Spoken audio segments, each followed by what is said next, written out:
Alright, in this video, I am going to be showing you how to beat Steel Soul, so no reviving, death is permanent, and get the speedrun accomplishment all in one go.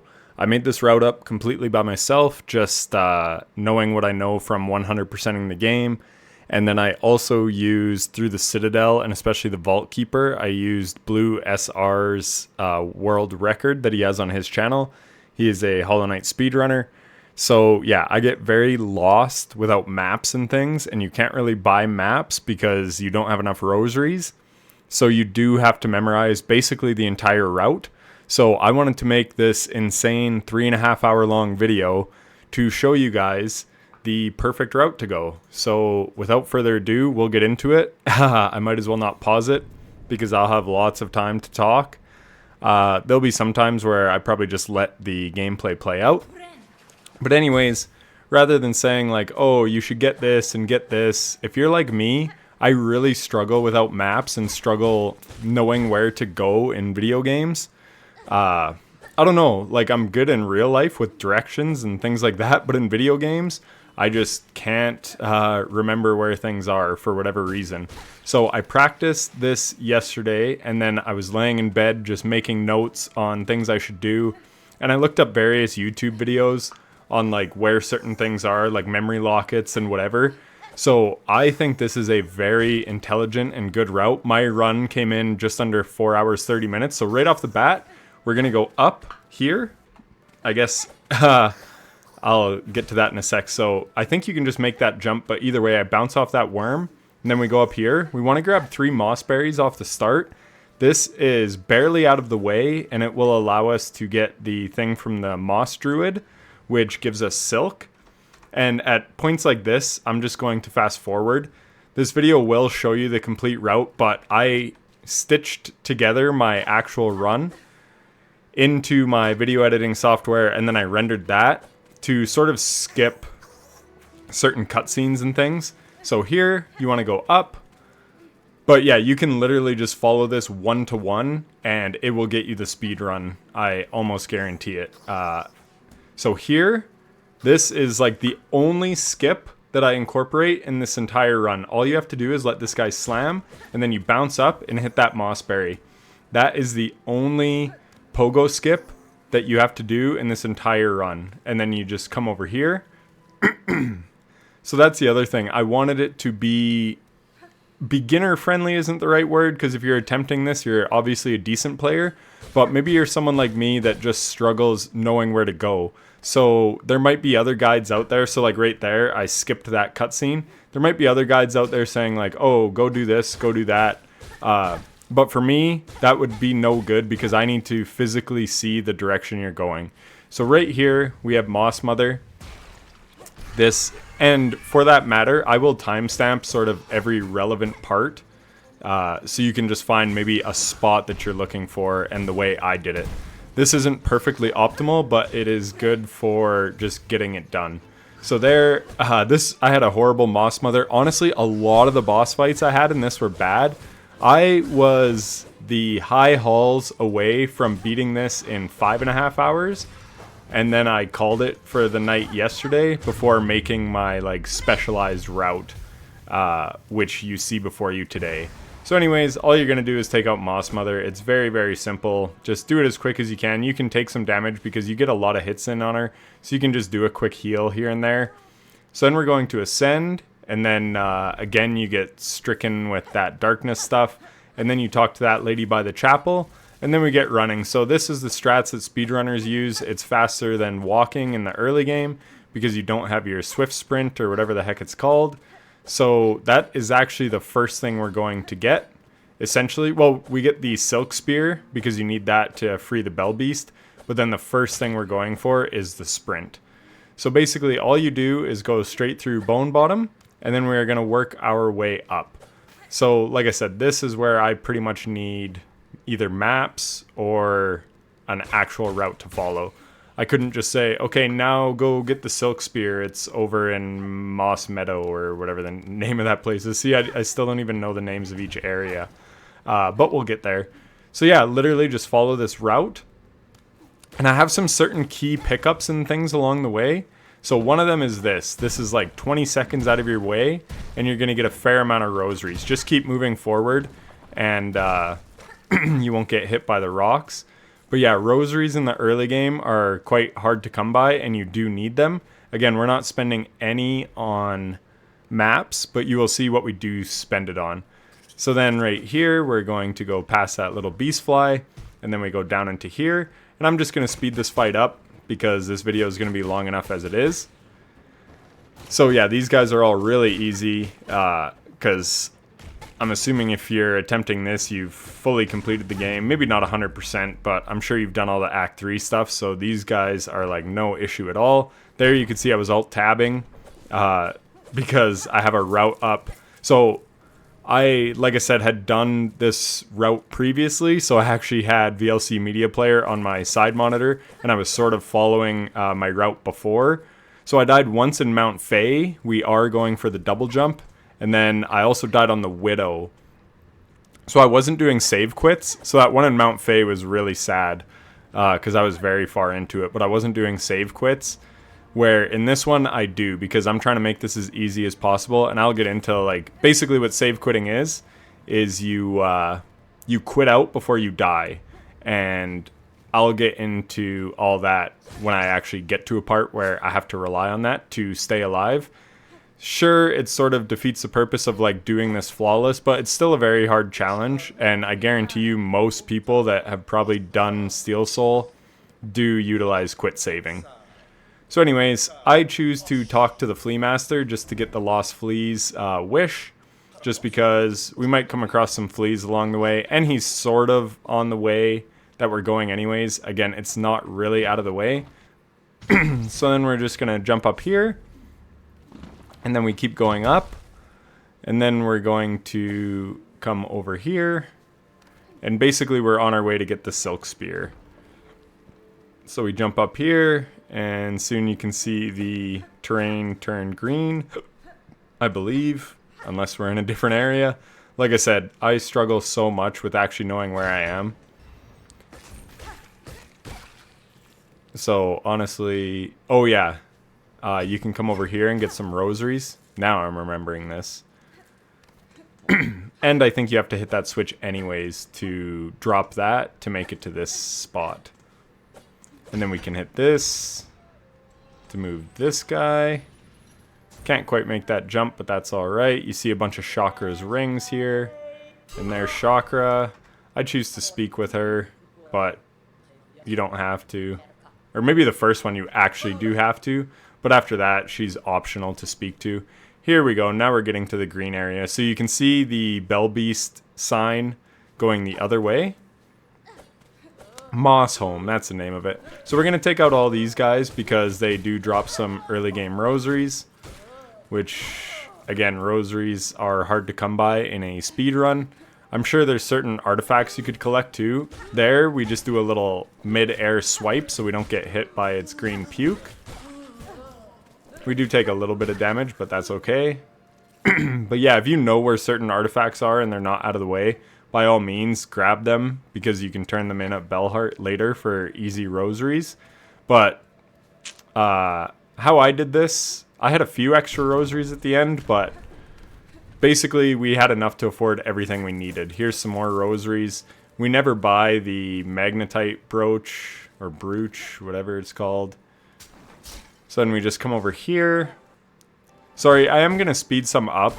I know if you're trying to follow it exactly 1-to-1, then you might just have to do what I was doing and like Alt-Tab or have it up on a laptop beside you and pause it every now and then.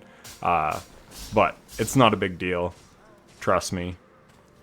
Because I did it. I did it with my own stuff and Blue SR's video on my side monitor. So here, we're going to take these guys out. Here, I'm actually down to 1 health. So, yeah, it's a shame that I died on that one run to Widow, because I was, like, smoking stuff. I no-hit 4th chorus, and I was just doing really, really well. This run, I have a lot worse boss fights, probably because I'm running on, like, 4 hours sleep, because I was staying up late thinking of all the strats, and it was just on my mind, and then I spent all day sort of perfecting it and working on this video. So, yeah, anyways. the combat in this run isn't perfect. So anyways, there we get the Silkspear. Then we're going to come over here. I probably could have whipped it through that guy and through the webs. But again, that's like a 2-second time save. So here, I shouldn't have gone in there. What you want to do is drop down first, then go down here. There's a little secret in here, and there's our third mossberry. So there's no sense going to talk to the Druid before we have all three, because you can literally pick up the wish and then turn in the wish all in one go. So that is what we are going to do here. Don't know what I was thinking. I was like, oh, is that a secret wall? So then we come over here. I'm just going to speed it up. Talk to the Moss Druid. We get the wish granted. We get the Druid's eye. So then we're going to sit at this table. We equip the eye. And now we are on to the Bell Beast. I think I will speed stuff up because this is going to be an obnoxiously long video anyways. The point is you can still see the entire route that I take through this entire run. So this guy is really easy, and again, this was like the worst fight I had. I did the early game like 4 or 5 times. So yeah, when he does that overhead one, you can get in at least 4 hits there. I got 5. So that overhead one is the one you want. You can hit like 2 or 3 times above you and then 2 or 3 times on the ground. Then he jumps out, and now he starts shaking bells all over, so you just gotta avoid them. Pretty simple. Then he does that. You can get 1 hit in and then still miss the bell. There, my Silkspear missed. There, we get a couple pogos in. Here he's coming mid. So you can't really do a Silkspear, or maybe I just timed it improperly. But yeah, the animation's a little longer, so I took some damage. And then he comes bursting out of the ground, so I took more damage. So not an ideal fight. So there is some splicing. Basically, after that, you're going to grab the thing that spawns in the air, which is the silk heart, and then you go up here. So I just skipped all the animation and like cutscene type stuff. And then there you do it, you get the silk heart, and now we're on to the next part. So you wake up, Bell Beast spawns in, and now we're heading this way. So now we are heading for the sprint, and then once we get the sprint, we can fight Lace. So going in, smacking that, and then leaving cancels out that bell animation. So those are honestly really good time saves. I suggest doing them anytime you can, because you might as well. Now we're in the Marrow. So again, we're going to kill one of these people for the rosaries.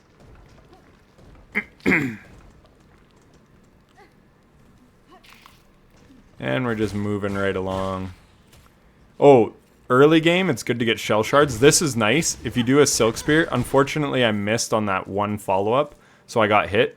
But if you do a Silkspear and then 3 follow-ups and land them all, it kills them without you taking damage. And there's just a fair amount of rosaries under there, so I always go for that one.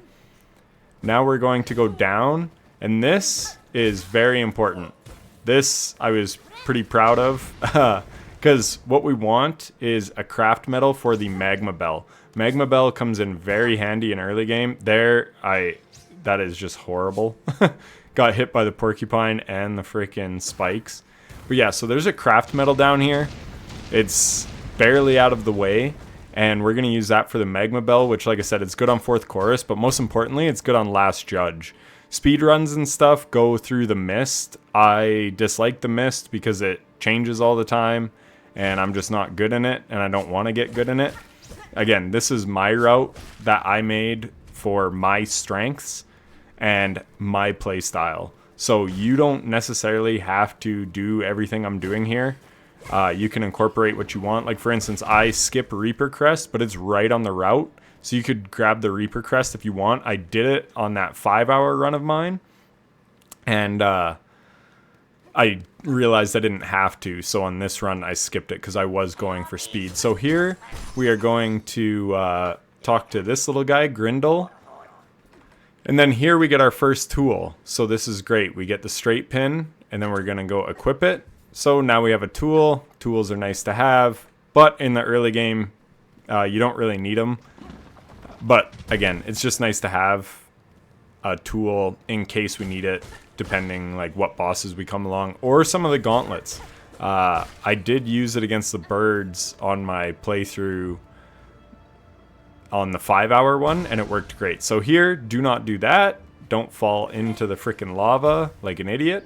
But it is sort of hard to see down there. But anyways, learn from my mistake. We're going to speed things up here.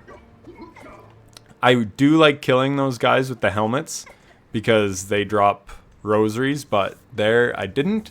And then here I'm like, I don't know where the heck I'm going. So here, I incorporated this into my route where I didn't have it in the run before. And it's important to do this. Is this the spot? Sorry, this is the wrong bench. So I just like completely wasted my rosaries there. So don't buy that bench. I thought it was the one by the vendor and that it was going to unlock that thing. And then sadly I realized it wasn't. So do not do that, please. But we do want to open the Bellway station because we will be coming back to the vendor in Deep Docks way later on in the game when we have more rosaries. It doesn't take very long, and it's very beneficial to do so. So, yeah, make sure you do that. So this is what I was trying to incorporate into my run. This is the bench you want to come get. So you can see we're locked out. We have to go down, and we're going to get into an enemy gauntlet here. So, again, I'm just going to speed up the combat. These guys are really quite easy. We got this little shield dude. The guys who float, just try to hit them underneath. They only take like 4 hits too, so they're not too bad. And if you're good at pogoing, then yeah, you can make it easy. You can't pogo those guys with the helmets because it protects them. So anyways, now we're through that, and I'm like, this doesn't seem right. So yeah, it drops these things. So then you want to go up and over, and that is where your bench is going to be. So yeah, the Forge Daughter here. Even though I wasted those rosaries, where was that? On that bench, I think it was 30 rosaries. The key is we have 1 craft metal and 110 rosaries. As long as you have that, and that you can open the Bellway station at Deep Docks, which was like 40. So as long as you have around 150 rosaries, you're chilling. So you want to have that. And then later in the game, we are going to come back to upgrade our toolkit. But if you had enough, right now, you could buy that toolkit upgrade, which I would suggest because it's going to save you a trip later. Trust me, you're going to want it. It makes all the difference in that High Halls Gauntlet. I know that might sound like crazy, like, oh, 1 upgrade, but trust me, it does make a difference. So anyways, now we're backtracking where we don't need to. It's because I don't know where the heck I'm going ever. So what I'm trying to do is you go up there. Oops, I thought I spliced out all these pauses. That's my mistake. I must have missed the odd pause here and there. So what we want to do is actually go up from Chakra. Just going to speed things up. So we go up here, use that, go over. I'm just hitting him to build some silk and to get a few rosaries. The easy enemies, it's nice to build silk. So this is the way we want to be going. So you go up from Chakra, and then way over, and then you hit this little thingy. And then we climb and climb and climb, avoid all those guys, and then we're going to have another enemy gauntlet. These guys are a little tougher. The ants are nice for just building building silk.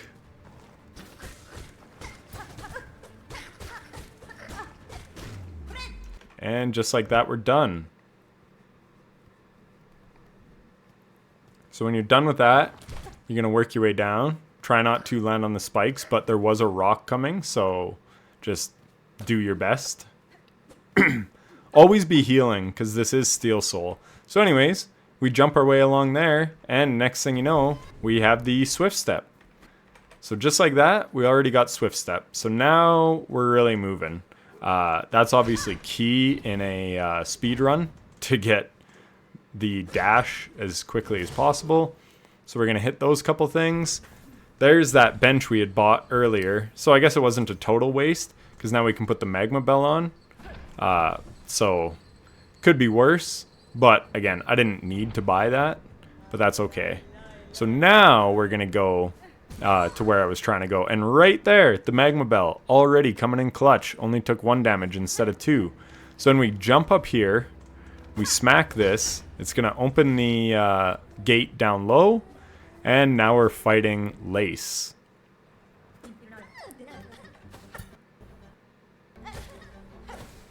I'll speed up the fight.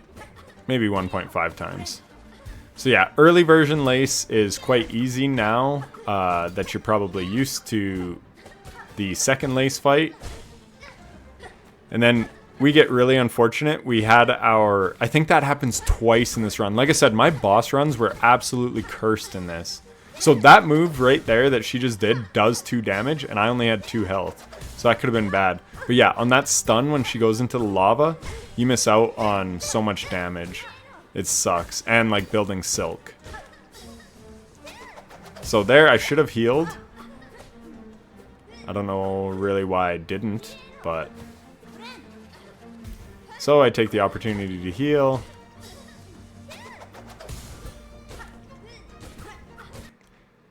There, yeah, again, on the stun, knocked her into the lava. So very unfortunate, but we dispatch her fairly easily. And now we're heading to the right. So the next thing we're going to get is the Princess Peach float thing. So here we're doing the bell skip. So very, very nice. Saves you, honestly, probably like 10 seconds every time you do it.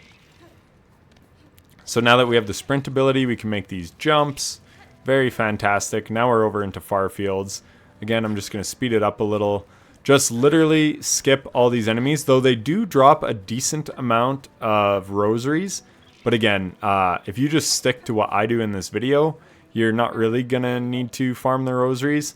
I don't know why I was always talking to Chakra. I think because it like unlocks the maps for me later, because I might go back on this save to like do some other stuff. I want to do that secret lost soul or steel soul boss. So there you can see we passed by the 4th chorus, and then this part's a little tricky because you can't really see down and there's a bunch of enemies, but just do your best. Get over here. I forgot how to traverse here. Actually, wow, oh my god. Like I said, this run wasn't even good. My run before this was like so much better. It's a shame I died. But I died at Widow, so it was like pretty relatively early. It was like an hour in. An hour for Widow is like pretty good pace, I think. For like the average person, obviously speedrunners beat the entire game in an hour, but you're not clicking on a help video if you're a speedrunner. You don't need the help. You're helping people like me. So anyways, we go to the seamstress and we pick up her quest, and she needs a bunch of spines. So we take out, there's 2 guys. There's that one I just took out, and then there's this one. So unfortunately, you do have to wait a second. So there, I missed an entire spine wave because he didn't shoot the spines right away. So then all you have to do is jump up here, exit, come back, and then go right back to hitting these guys. So I am just going to speed it up because all it is farming. But like I said, I wanted the entire gameplay shown in the video so that you could see like everything you have to do. Even if it's sped up, you could always just like pause and slow things down as needed. So yeah, it will be sped up, but I didn't skip any bits of gameplay in this thing. There, I was about to quit because that automatically like sends you back to the last bench you went to, which was the bench here. But I realized it's just as quick to run, so I decided against it. So there we give the seamstress the 25 spines. And she gives us a fancy modified dress. I sit on the thing to get my masks back. She has a whole bunch to say. I wouldn't recommend reading dialogue on your speedrun. That will make that'll slow you down massively. So like I said, I literally no-hit fourth chorus on one of my early attempts. And anyway, this one got pretty ugly, unfortunately. But it is what it is. We're just going to speed him up. This guy is very, very simple. Though I think I said in my guide that when he does the hand sweep, that spawns the platforms back in. That is not true. The platforms spawn in on a timer after he takes them out with his hand. But see, like there he did the sweep, but the middle one didn't come back. And then literally the Magma Bell helping so much. So getting that craft metal early and having enough rosaries to buy that Magma Bell, it's going to help a lot. Later we will get the Fractured Mask, which I can't recommend the Fractured Mask enough. Yes, you do have to backtrack to Hunter's March, but you will see it does not take very long. And what Fractured Mask does is it allows you to play so much more aggressively and take chances that you might be too nervous taking if you were down to like one true mask. So like you're one hit from death, but you can be down to your Fractured Mask and it's going to save you. So like I said, just that peace of mind, at least with me. Some people might not get nervous. I do, especially on Steel Soul, knowing that like one mistake and your run is over. Like I said, I lost the run 5 hours in. I was pretty annoyed, but I did learn a lot on that run, which allowed me to get experience to make this guide. So here we just do this, and then we get a really good view of the rock knocking him out. I think this just sort of speeds up the fight. So basically take those wind drafts as soon as they're there, and then we are heading this way, and then we're going to take the drafts up. So we go up, out. Here, maybe I'll go 1.5 times speed. And then, yeah, you're just hitting these things along the way. Stop at the Bellby station. Almost did the bench. I didn't want to do that. Again, so we're actually going to come back to Far Fields as well. We're going to pick up the tool kit that guy has as well. So one increases the amount of tools you can hold, and one increases their damage from the Forge Daughter and the whatever he is at Far Fields. So, like I said, very important that you open that Bellby station. Very important. There were some beads on the left that I just noticed. So then once you get to the top, you head over here. There's Sherma. You don't have to talk to her. Don't really know why I did. There's this person. Anyways, we insert our rosaries. You can do this anytime. I just chose to do it now. We sit. Make sure you smash that wheel. Otherwise, you'll have to pay 30 rosaries again in the future. So there is the tool pouch. That is what we will be buying in the future when we have more money. So, yeah. And then, anyways, again, I didn't really remember where to go. But you go up and then over this way so that you can open that to allow the draft through. And then we're going to go up, and already we are on our way to Greymoor. So that's kind of like the first, like, I know there's like Act 1, Act 2, but the big thing in the early game is just getting those things and then getting to Greymoor. I love getting to Greymoor because it gives me the Threadstorm or Silkstorm or whatever it's called, which is the ability. It's well worth grabbing, in my opinion. You don't have to. If you're good with the spear, you're going to save yourself a lot of time. Not a lot of time, but you'll see how long it takes me. Actually, again, on that initial run, I beat these birds first try. This was the first quit save that I had to do because I was just getting very unlucky on the birds. They're very sporadic, and you know how like flying enemies are. They're very annoying in this game. And yeah, I was just getting extremely unlucky. So I think I didn't get it till the third try. So here you can see once I got here, I actually took a break and then sort of like labeled this like, okay, like I stopped the recording and I was like, okay, that's kind of the first early part of the game over with. I think it said we were at 38 minutes. So then you come over here And then you're going to go underneath this building. And then make sure you smack the gear. That's going to open that little gate that's holding you off. And then there's some rosaries. So you can get these before or after. The ones up top, you're actually going to have to get after anyways, because a bunch of balloons or like bouncy balls spawn in after you beat these guys. So yeah, you don't have to be doing this right now like I did.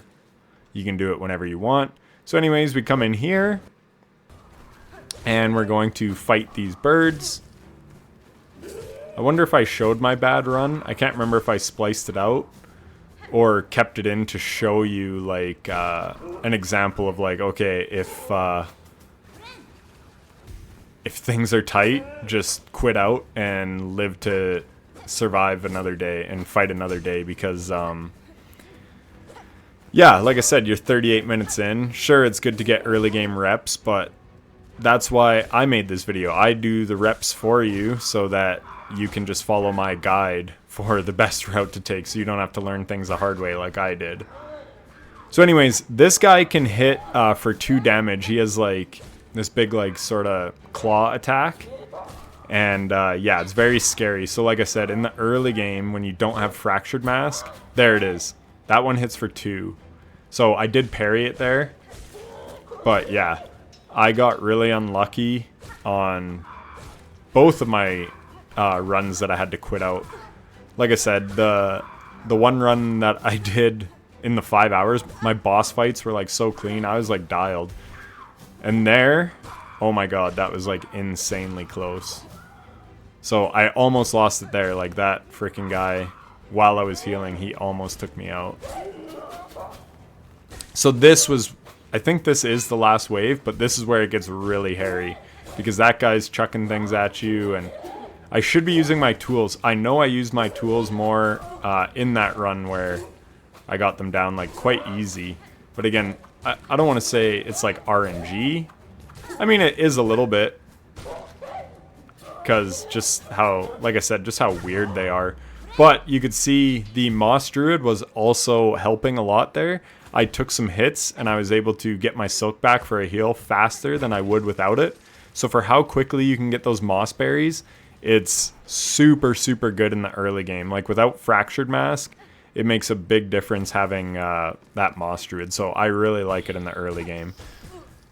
These guys are back and they're messing me up. Yeah, so like you can see from the gameplay, I'm not some pro, and I was still able to beat this in under 5 hours for the speedrun and do Steel Soul. So like I said, the real skill gap is knowledge.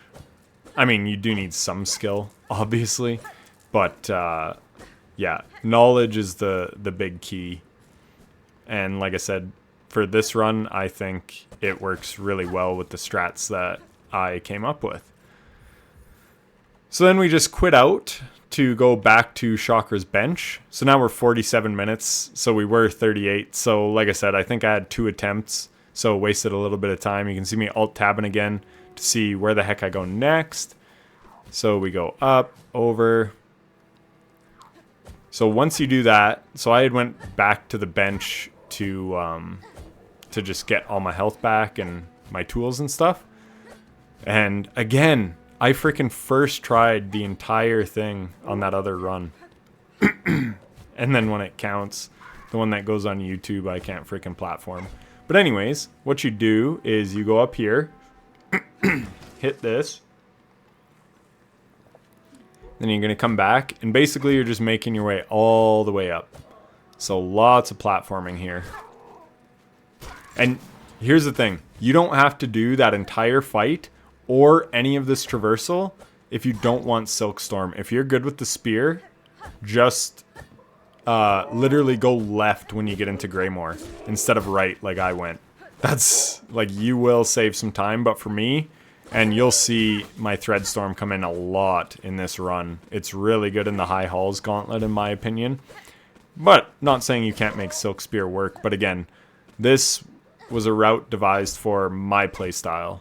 So I'm getting stuff that helps me. And hopefully it helps you as well. So anyways, then we go up through there. Here, I'm just going to speed some of this stuff up. And there's Threadstorm. Hell yeah. So I think, yeah, I had tried to quit out there. You can't. Every time you get an ability, that is where it spawns you after you get that ability. So I can't fast travel back to Chakra's bench. We have to run this way. So we already opened that gate. Here we can get some rosaries. That was like 20, so pretty good for how quick it is. Then we come over here, smack that. That's just for like a shortcut, I think. Anyways, I missed the ball again. Then we go in here, smack that, do the bell skip.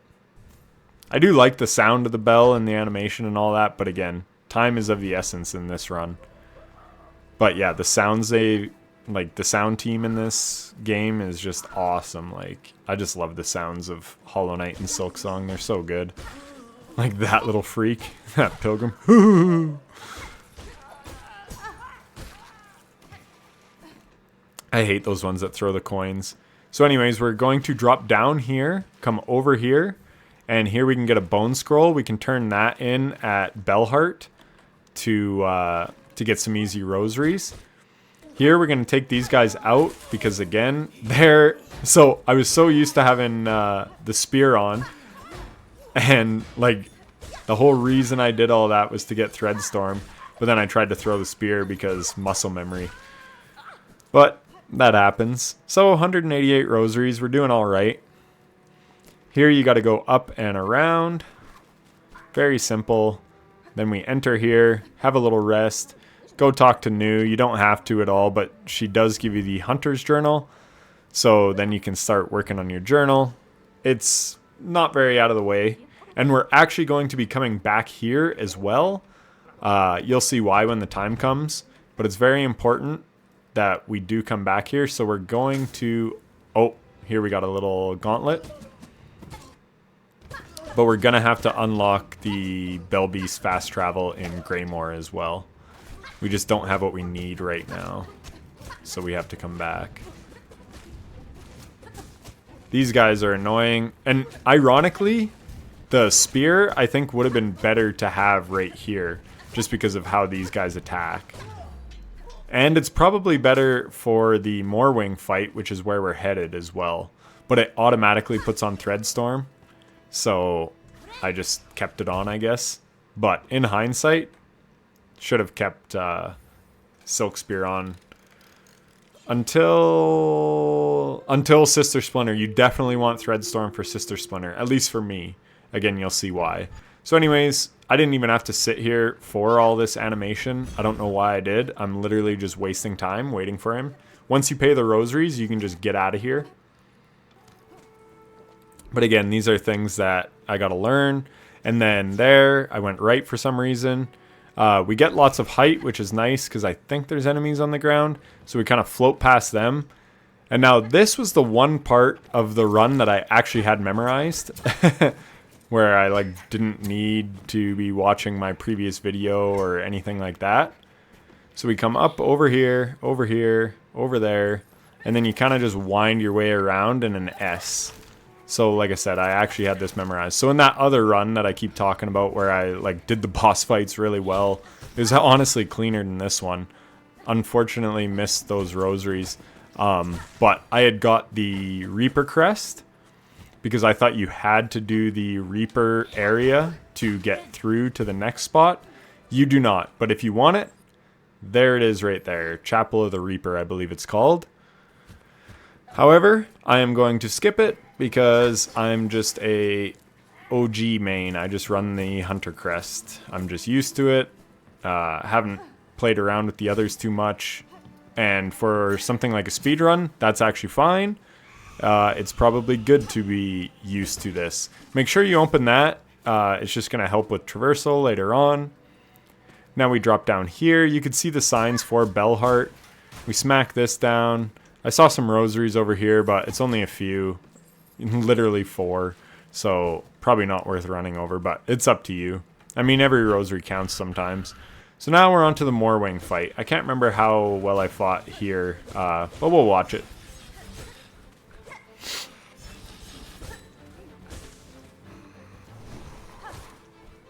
So yeah, pogo the dive, jump the saw blade, get back for that attack. So yeah, Silkspear would be going really good here, but you can do that when he's knocked at least. I'm actually having a decent Moorwing fight. I don't think I've taken damage. So you can get a little hit to his eyeballs there, as long as you jump properly, while he's still sort of doing the saws. Now he does the 2 spinning blades. And then right after the dive, you saw him winding up another blade. So that changes on phase 2. Normally, that's a good damage window after his dive, but now you have to be cautious of the saw blade. So watch, I think I get hit by it here. Nope, I do a nice pogo. But I think I do get hit by it eventually.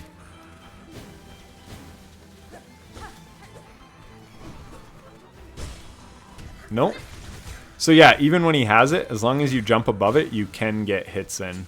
And then yeah, the Thread Storm is coming in really nice on the stuns when he's dazed. Oh yeah, so there. I didn't do the pogo, and then yeah, it missed. So I take a heal, because yeah, you can see there, he just did 2 things of damage. Really, he was one shot, I had no idea, so I didn't need to panic for that heal too much. But in Steel Soul, I do play more cautiously, and I'm really playing my life. So now we're already on to Bellhart. So there's a whole cutscene, so that's why it kind of just jumped there. And then we sit at the bench. And now we're going to be heading left into Shellwood. So literally just follow the route I'm taking. And now we will be going to Sister Splinter. There is a skip, but I don't want to skip.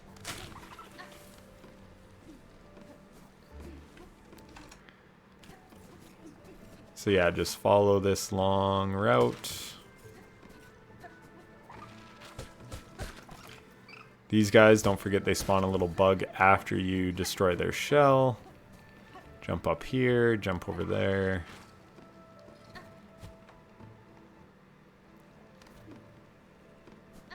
See, like I said, I never know where I'm going. Sorry about that. Hopefully my route didn't mess you up too much. Go back the exact way we came. Oh, there it is. Good job. Come down here. Another little gauntlet room. Pretty easy. Oh, actually, yeah, these little buggers. So I thought the Thread Storm kills them in one, but it did not quite. But it takes one out, and then the other is so much easier to deal with, just mono a mono. So again, that's where Thread Storm is just so nice. You can also extend the duration of Thread Storm by continuing to hit the button, but I never remember to do that. So if I did that, then yes, it would take them out, so I probably should have been doing that. Regardless, pretty easy little gauntlet. There is a bench. Because we're doing Steel Soul, ideally you're not going to die, so it's like I'm not going to pay for that bench when I'm not really going to need it. Yes, I could have got 2 skulls of life, but don't really need it. Here, again, I talked to Chakra because I don't know why. Just my OCD nature kicking in. Now we head over here, up. So here's where that bench actually would have been nice, because I'd have had 2 more health points. This guy's not even very hard, but when I fought him in that other run, he never did this dive attack, so I was just not ready for it. And there I take contact damage. Freaking contact damage, man. So yeah, that little dive attack thing, I had no idea, and he does 2 damage. So I was like, actually, I do not want to lose the run here. But then these little buggers also move very, very weird. So all I'm doing right now is trying to build silk off these guys. And you could see I got hit by the little guy. Luckily, my pogo hit, so I was able to regen some health. So now we're going to go back and fight this dude. I don't know how many rosaries he gives, but I want rosaries in the early game, so here we are. Because it is just nice to be able to unlock Bellway stations and benches. So there I had to do one more heal. So yeah, the dash attack is really good on that guy. So you don't have to do that, but I was strictly doing that for rosaries. Then we come back where we were. And then we just jump up here. I'm taking my time. I'm killing these guys just to be safe, but you can just run on by them. There, bad pogoing, more bad pogoing. There we go, I finally get the hang of it.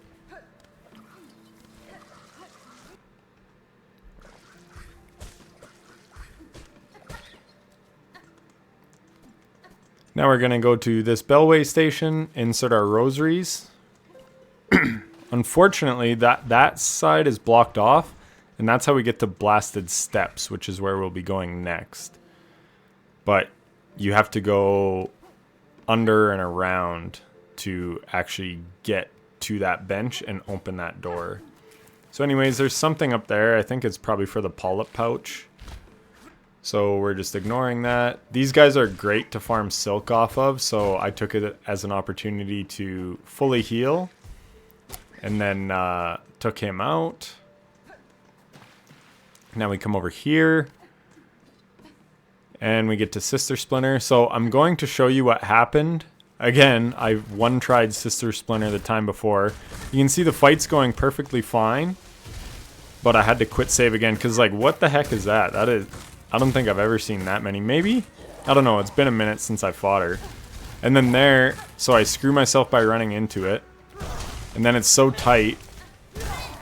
So I do avoid the damage. No big deal. Even though I was 1 health, I'm pretty confident that she wasn't going to hit me. But here's what actually messes me up. Look at this. Freaking contact damage, man. I thought you'd have to hit her head. But look. I take contact damage from her like tail or arm. I don't know. So anyways, watch out for that. That's why I included this clip. Because I wanted to show you like what you do if things go south. So again, we got the heal, but now things went really south really fast. She hits for 2 damage. I was down to 1, surrounded by thorns, and just super, super quick X out. But remember that bench that I didn't buy? Well, now we're all the way back at Bellhart. So anyways, you just do the same run back.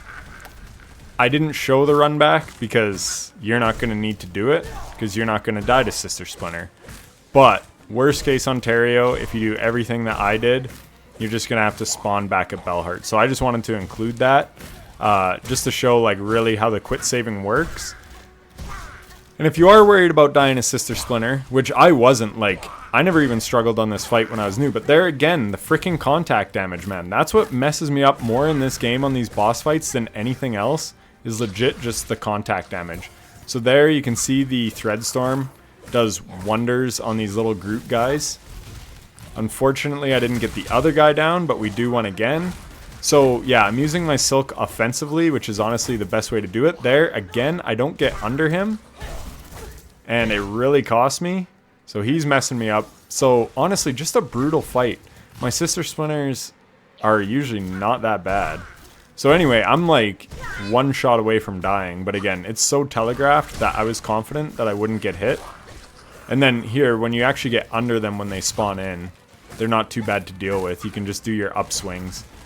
But, I mean, these are the things that can happen, right? So here, we get a perfect Threadstorm where we hit the boss and the Groot.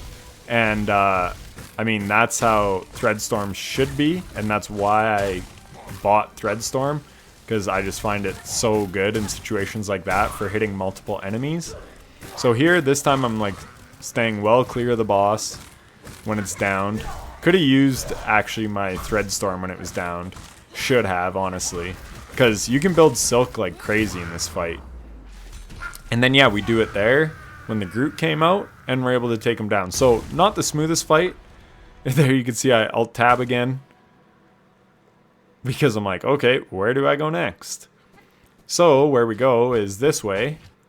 But, again, I can never remember that stuff here. I'm just farming silk off him, so I'm going to speed that up. So we go this way.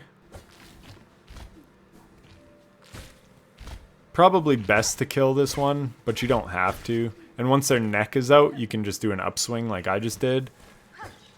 So then make sure you hit these. You can use the little float to help you hit your pogos better. We break this down. Again, I'm doing the float. Gotta go around. Just be quick here. You don't have to kill those guys. You can just beat them with speed. And then I missed my pogo again. Like, just brutal. But it is what it is. Now we smack those down. Using the float. Come over here. Now we are going to get cling grip so we can wall climb. Then we go up here with that. Or do we? Is this the actual right way? I legit am not even sure. Oh yeah, and then I was like, what's back there?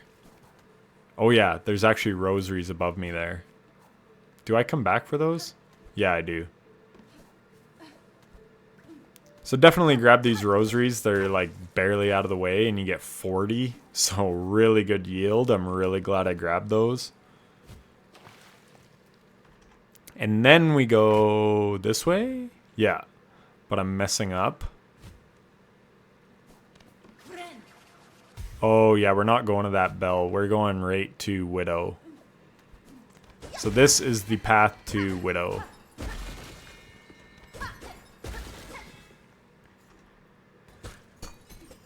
So you also got these little guys. He kind of messed me up actually.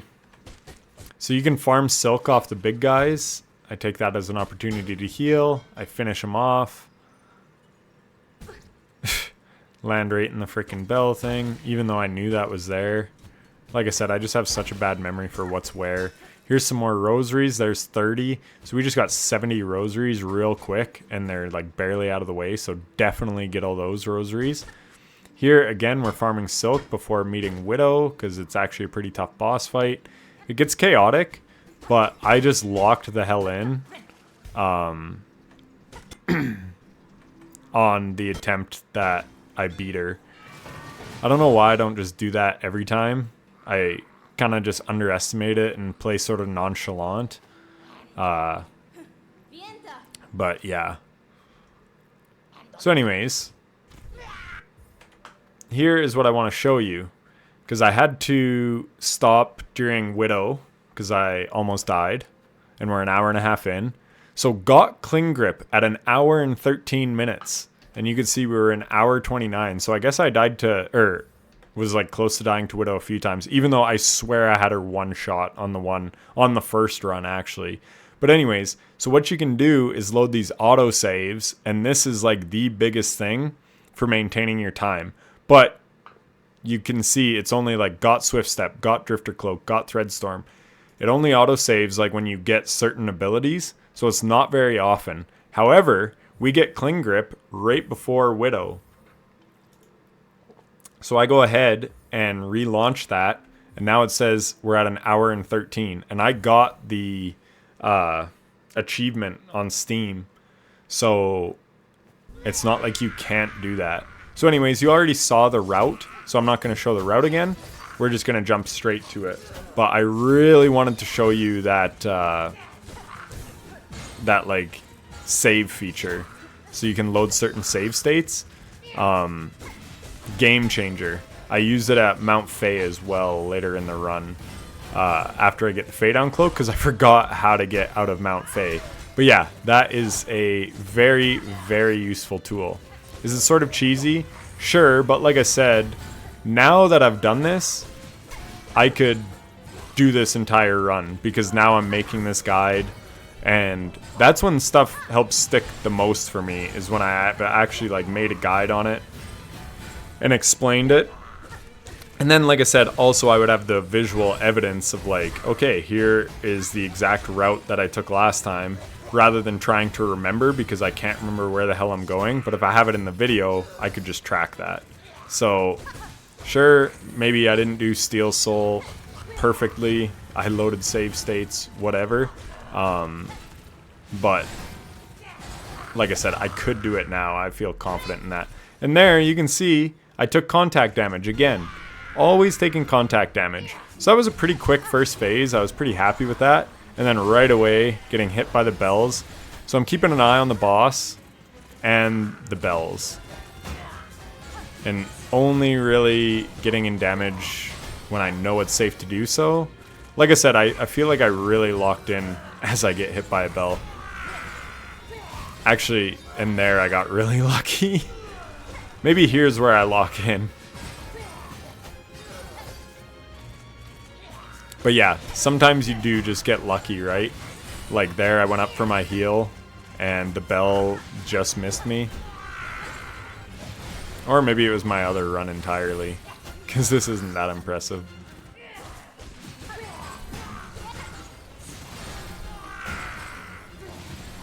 You can see I'm also staying very still. You don't have to run it, like, don't move more than you have to. Just see where the bells are, and just adjust accordingly. There, again, I got really lucky. Okay, so it wasn't this run. It was not that run where I actually locked the hell in. It was probably my other run. I know I had one Widow fight where, like, I took, like, no damage. I think I got hit by, like, one bell the whole fight. But it was not that one. That being said, it doesn't really matter. And we have that save state thing, so you could always... Like it showed it, I was an hour 29 down to an hour 13, saved 16 minutes. I think my total time was 4 hours 26 minutes, so that would push it to 4 hours 42 minutes if it wasn't for that save state thing. So here, you just go up all these walls. And yeah, now we got the needle in, so we can play music on our needle. There, I just skipped that animation because you can't leave this room when it does it. So, you know, just have to pause the video if you're following along directly. Here, we stand on that thing, and then I'm standing here. Don't stand on it because there's actually a switch on it. So you actually have to, like, get off and then on, or jump like I just did. Take this down. Now we're heading to the right. No, we're not. I was heading to Greymoor. We do not want to do that. We want to go left. And now Bellhart is open for business. Very exciting. So, first order of business, we're going to turn in our bone scroll or whatever the heck we had.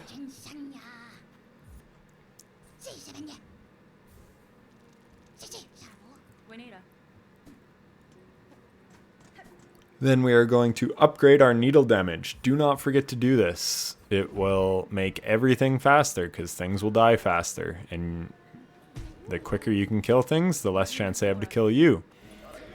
I talked to that guy because I don't know why. And then we talked to her. Let's see what she's got. She does have a memory locket. So that was another thing I was proud of on this route, is picking memory lockets at the right time for when we need them. So we are going to save ourselves a bunch of rosaries because we're not going to be buying that off her. I'm grabbing wishes because, again, that's just my OCD nature. You do not have to grab those at all. I didn't even wind up doing them. Also, I'm talking to Pavo. Again, I have no idea why. I'm like that. I just can't not... I don't know. It's hard for me to skip dialogue. It's just how I am as a person. Even here. Why am I waiting to see the Bell Beast? Maybe we're actually traveling. Yeah, that's right. We're going to Hunter's March. So we're going to the Marrow. So you could do this if you wanted before Widow. However, like that path from getting Cling Grip to going to Widow is just so quick and easy to get to. And my biggest hang up is not knowing where the heck I'm going. So again, that was from Blue SR's route, taking that way. And I didn't want to research some other way to get to Widow. And I didn't want to have to do a ton of backtracking. Where now, I was able to kill Widow. Then that opens up Bellhart. And then we can just fast travel straight from Bellhart to the Marrow, rather than trying to figure out how to get back to the Widow. But if you're worried about Widow and you want the Fractured Mask, then by all means, do this before then. You can still fast travel from Bellhart. It's just getting back to Widow might take some extra traversal. And with that autosave feature and loading save states, you might as well just keep trying to beat Widow. So now we fight this guy who is piss easy because we have our needle upgrade and we have the dash. This guy is actually very difficult without the dash, But with the dash, you can see he's super easy. There, I'm even like egoing on him. I'm like, you know what? I'll just do a thread storm because it'll get lots of damage. I'm sure I'll get hit, but don't even care. Health is just a resource too, right? So I'll trade a little bit of health to get his health down faster. So Hunter's March, in the early game of your first playthrough, this place was probably extremely difficult, like these little balloons, as I freaking mess up. And I just healed because I was that confident that I wouldn't. And then I mess up again. So what the hell? And then literally you can just dash and wall cling. So that makes a massive difference. And then, yeah, I don't know. This run was so ugly compared to my other one. I'm so sad. Like, look, I'm just struggling. But anyways, what you want to do is that. Get up there. Then that little bugger comes out. Like, this is struggle city, man. I was down to 1 health. There we go. Finally get up. So yeah, you're probably way ahead of me at this point because you're just doing the traversal properly and not messing up. So sorry, I'll get there in a second, but here's some rosaries, 20, so we might as well grab those. My cat is down here visiting me, so I'm a little distracted. Aww. Hi, sweetie. Alright. We're gonna let her sit with me for a little while. I'm sure y'all want a face cam. I can send a cat pic in my Discord if y'all want. I have no idea if this is even going to get any views. And we're like an hour into the video, so the chances that anyone's even listening to this is slim. But anyway, we go over here. And now we have the float and the dash and all that. So it makes traversing Hunter's March so much easier. There. Stupid hit to take, and then my thread storm did like nothing. Dude, my combat in this run was awful. I'm just gonna speed it up and let it play out.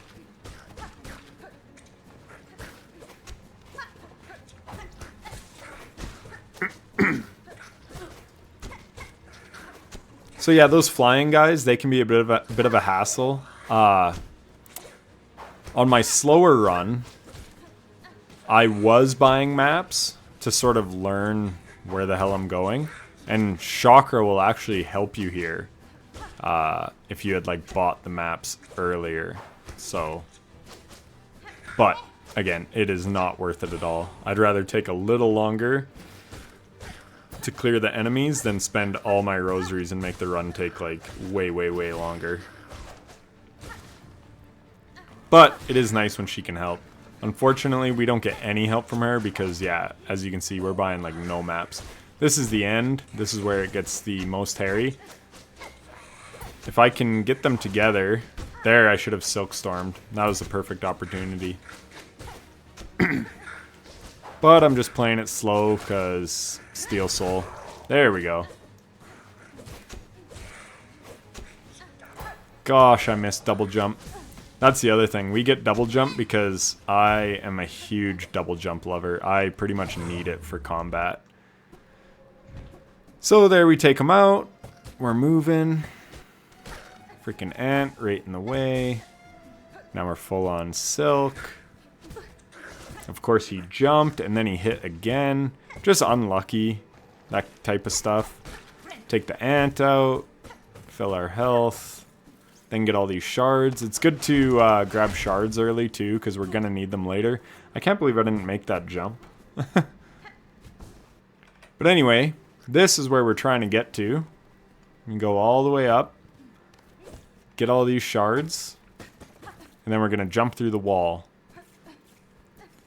This guy, both his things are crucial for us. So do we have enough money? That's the big question. 473, yeah. All we need is 400 for here.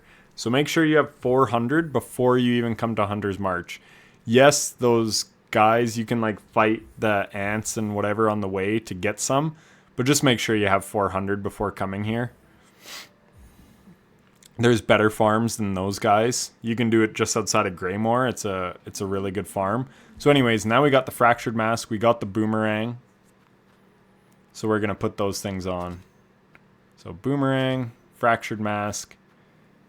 That helps so much. I can't even tell you.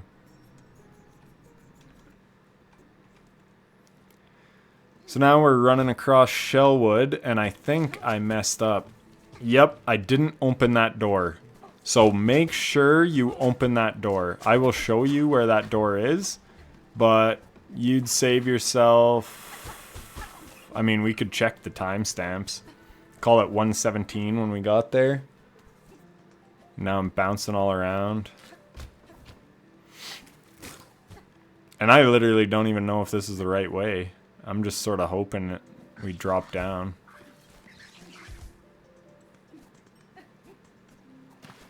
Because see, that is closed. So yeah, we're wasting a lot of time here, all because I didn't open that.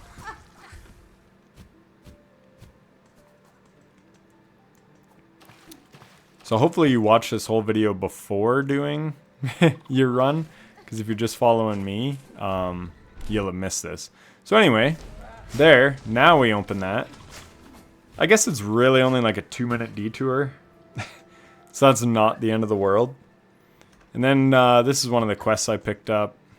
Don't really need to track it. I think I even take damage by tracking it at one point, because I'm preoccupied.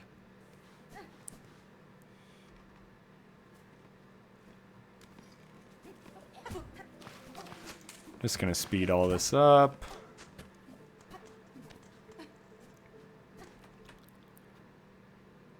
Huh. That's the thing for the beads. Like to make your rosaries into a rosary string. So here, yeah, I can exit, skip the animation, do that. And is this the right bell? No, it is not. So that was a pointless bell to buy. That is the one that goes to Wormways, I believe. So where I wanted to go was up here. So again, I hope you're sort of watching ahead. There's the one we want. We do the bell skip, come back, perfect. So yeah, that's 2 benches that I bought that I didn't need to buy. I think the one was in Deep Docks, and then that one near Wormways. But anyways, now we are getting... So, like I said, Greymoor is sort of what I would call early game. And then, once you're through Greymoor into Bellhart, to the end of this is sort of like the mid game, I would call it. And then the end game is like very long, obviously, because I consider that like all of the Citadel, basically. So there are a few things in Blasted Steppes that are very crucial that we grab. One is not crucial. It was for me because I knew I was going to beat the game, but I want to see that secret boss that's only in Steel Soul mode. So I actually went to grab the Wish, but it turns out I don't have whatever's required. I think maybe I need more maps. I'm not totally sure. But anyways, these guys are doing my head in. Like, I am sucking ass against them. Trying to bait this one over so that I can get its rosaries, but it keeps bouncing back. Luckily, the rosaries drop in front of me. So anyways, we get enough silk. The key thing is to, yeah, just be safe. Try to keep your silk up. Try to keep your health up. But Fractured Mask is going to help so much now. You definitely want it before the Last Judge boss fight, in my opinion. Because she hits... I don't know if it's a she or a he, but they hit for 2 damage. So here I went down 1 too early. So don't go this way. And then I actually fall in because I don't have Ascendant grip or whatever it's called. So here's where you want to drop down, where the sand is falling. We avoid that. We grab this. There is our memory locket. So we're going to put that in the blue. So then I could have the Moss Druid and the Magma Bell. Sorry, now I got Fractured Mask. So I can have Magma Bell and Fractured Mask for the boss fight. That is freaking crucial, man. So anyway, Chakra helps us out. I talked to her. And then that was just a little bit of a video splice. I don't know what the hell I'm doing there.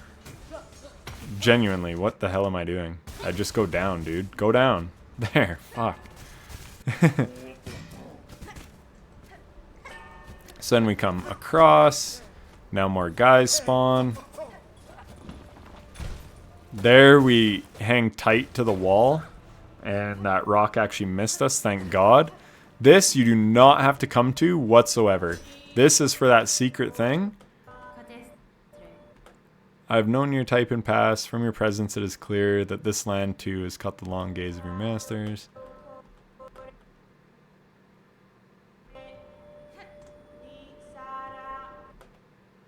First, a chart is needed. Provide the marks. Oh, yeah. So I need the maps. A chart is needed. Okay. So, yeah. I gotta buy Chakra's maps in the future, I believe. Just given what that dialogue was. Sorry, I didn't read it when I was actually, like, going through the stuff. I was just kind of clicking through. But I wanted to see. So, anyway. We jump up here. And then there's one more thing we're going to grab. Again, you don't need to grab that at all. That is strictly just something I wanted to get while I was passing by, not knowing that I needed maps in the first place. So anyway, we hit that. These drop. We jump over. Scale that. Do a long jump. Of course, more frickin' spawning enemies. That was my cat just jumping down off my lap. Over to here. And thank God we have enough rosaries for this. You absolutely want to have 40 rosaries before coming to Blasted Steps. Unfortunately, we didn't have enough for the, whatchamacallit, the Bell Station. I almost did yellow, which would have been a travesty. There's red. We don't need that yet. So do blue and throw the Magma Bell in. Like, essentially, this is the only time... Like, that memory locket is in the perfect place. Because this is where you want it, is for this boss fight. So now we have the boomerang for this boss. Fractured Mask. And... Oh, and for this guy... Excuse me, just go quickly by him. Don't even mess around. So yeah, you just want to sprint and then jump before that. So I guess I just left this in there to show, like, yeah, not everything's perfect. You can have fuck-ups and still get the speedrun pretty easily. Oh my god. And fuck-ups did I do. But anyway, finally we get by him. Then I went the wrong way. So then you go that way. Been a minute, man. Come out over here, hit that, do that. So you can actually float to the other wall. Oh, right. Drop down here. This is our other craft metal, I believe. Very, very important that we grab this. This is for Cogflies way later in the run. But this is by far the easiest one to get. So then I just quit out. I probably didn't need to do that, but that's what I did. Then I can get all my health back before Last Judge anyways. So now this is the proper route. Except why the hell, man? I should have put one in where I actually hit the sprint and didn't get hit by this idiot. But I didn't put that in. Anyway, we go the right way that time. Literally, we head right instead of left. And then we float. Then we can hit this. But yeah, make sure you go down and grab that craft metal. That was another important part of the route when I was piecing it together. Because Cogflies, oh my god, they're so good in high halls. Here, I just checked out. Oh, was anything up here? I can't remember what's up there. So I was checking that out quick. Then we run over here. We trigger Last Judge with our needle in. And they drop in. I honestly suggest, I mean, you can just start the fight right away, but I would almost quit save. You can see I'm one mask low, but I don't like starting on this side, because look, she chucks that out, and I was just pinched. So like right away my health was low, so I just quit out.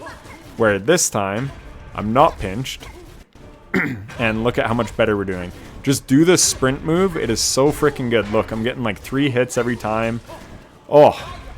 Okay, I might have had a really good last judge. I'm not sure.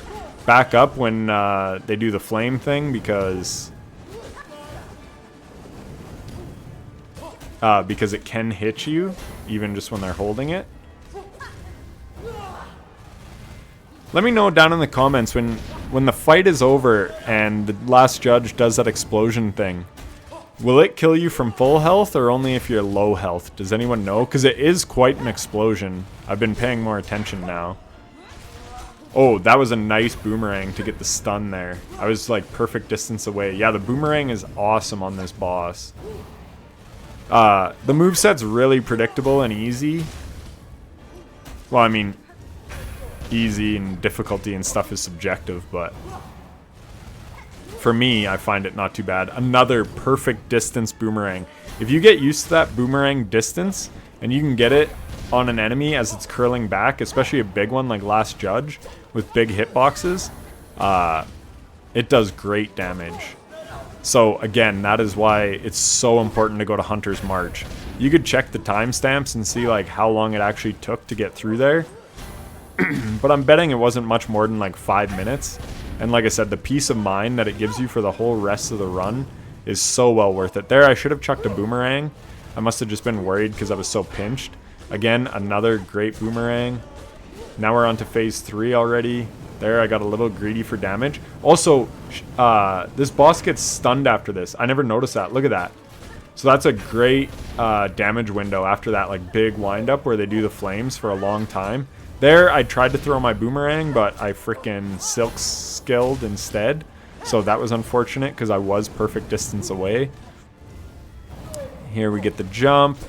Throw a nice boomerang. Got a few hits. You could also go for the polyp pouch if you wanted. But honestly, I don't think it's worth it. Yeah.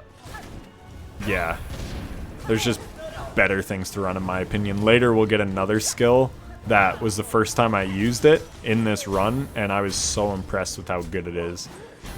So yeah, I'll show you that later. But yeah, there wouldn't really be room for polyp pouch, I don't think. You want more survivability than damage. I mean, it's up to you. If you know the route really well. I thought finding 6 of those purple things would take a while. But anyways, that was a freaking textbook last judge. And then here you can see the explosion. I didn't want to risk losing my steel soul, so I just get way away. And that's that. And then there's a whole cutscene. Then we get Act 2, Citadel of Song. And now we're into Act 2. So like I said, this is sort of what I consider the end game. So over half the run, I would say, is sort of end game.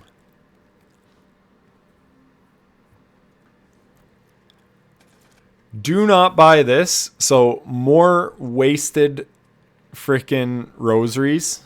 So if you're keeping track at home, that's 3 pointless things I bought. 2 pointless benches. And then this map is the most useless one ever because it's Grand Gate. There's a whole long elevator animation.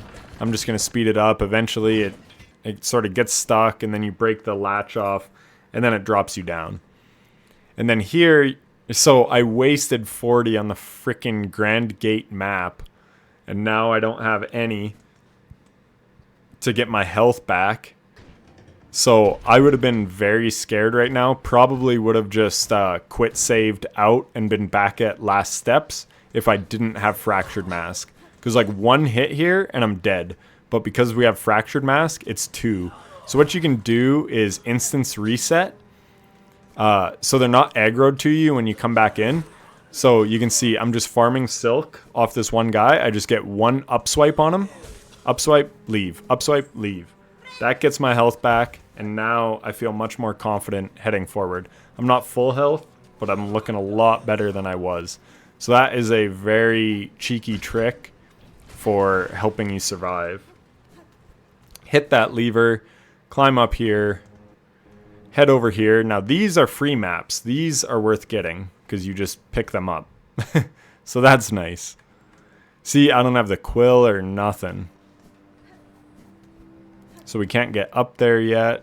Again, this is where things get really confusing for me.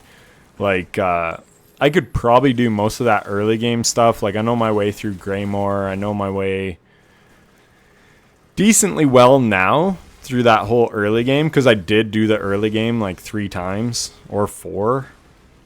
But the end game I only did once on that 5-hour run.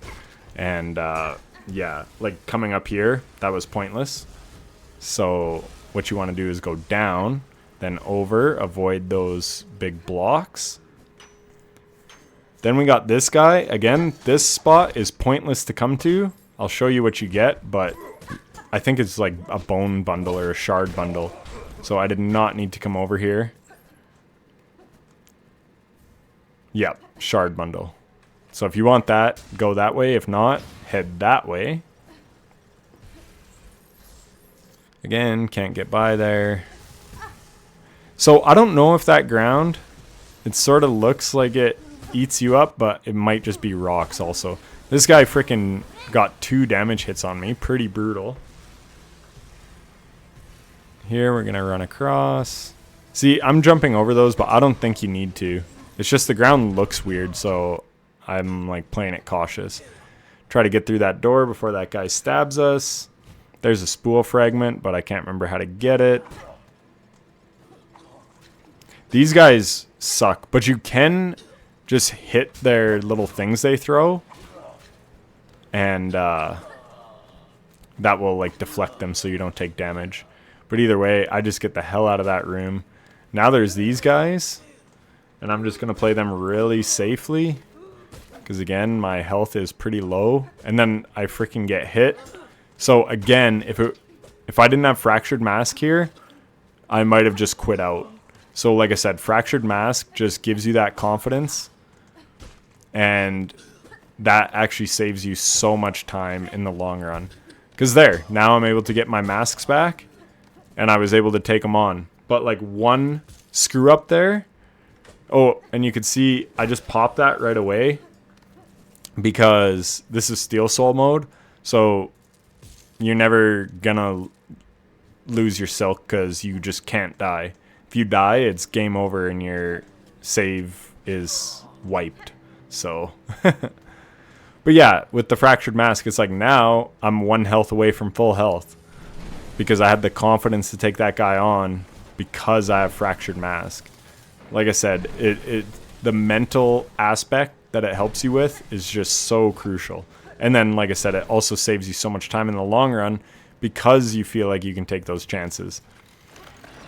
Here, oh yeah, I wanted to buy that one because I don't remember the last time we rested. I honestly think it was Blasted Steps.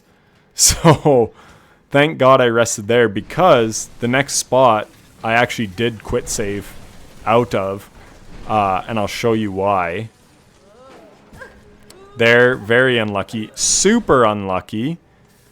Yeah, so we got unlucky there, and then on a different run, I was on the left side.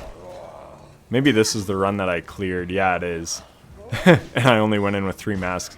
But on the other run, I started on the left side, and this guy hits for 2, and he bashed me back into the steam, and then the steam hit me for 2.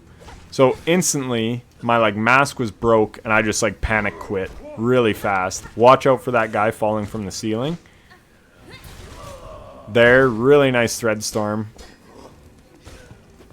But yeah, so it was just really unlucky getting like blasted back into that. And then yeah, use your thread storm offensively. I know I was down some masks, but sometimes offense is the best defense. It all depends on the situation, but like there, you're in a tight room.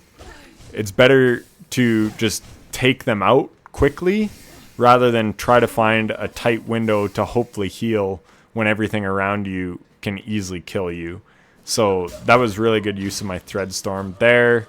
The freaking thing breaks as that guy's floating overhead. Like, just the design of this game is just like made to fuck with you, man. So, not sure if this is the right way, to be completely honest. I don't think it is. But we do find something here, a frayed rosary string, so we'll take that because we still do need a lot of rosaries right now. Actually, the Citadel's where stuff gets like more expensive. Like pay to sit on benches and crap. Plus you got all the elevators that you gotta buy and things. Oh yeah, and these damn little birds. I think this guy gets close to messing me up too, maybe not. But then I land on a freaking saw blade. I think, did they nerf these? Did those used to do 2? I feel like they did 2 before. But anyways, so I'm pretty lost in here. So sorry about that if you're trying to follow my route verbatim. I don't remember where the hell to go, to be honest. I probably stopped after killing this guy and looked up where the hell I'm going. Like I said, I just get so lost in the Citadel, dude. Not there. And then that guy's outside waiting. Now I'm basically one shot, but again, because I have Fractured Mask, it's helping a lot. I've already been here. So yeah, you can see I paused there. So then I was obviously figuring out where to go. That was really nice. Killing that guy from underneath.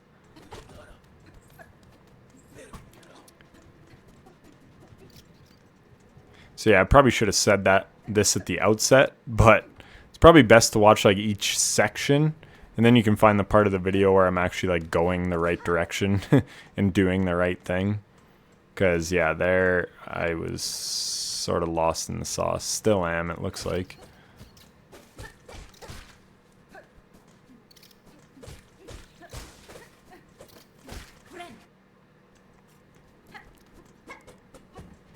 There. Found my way out.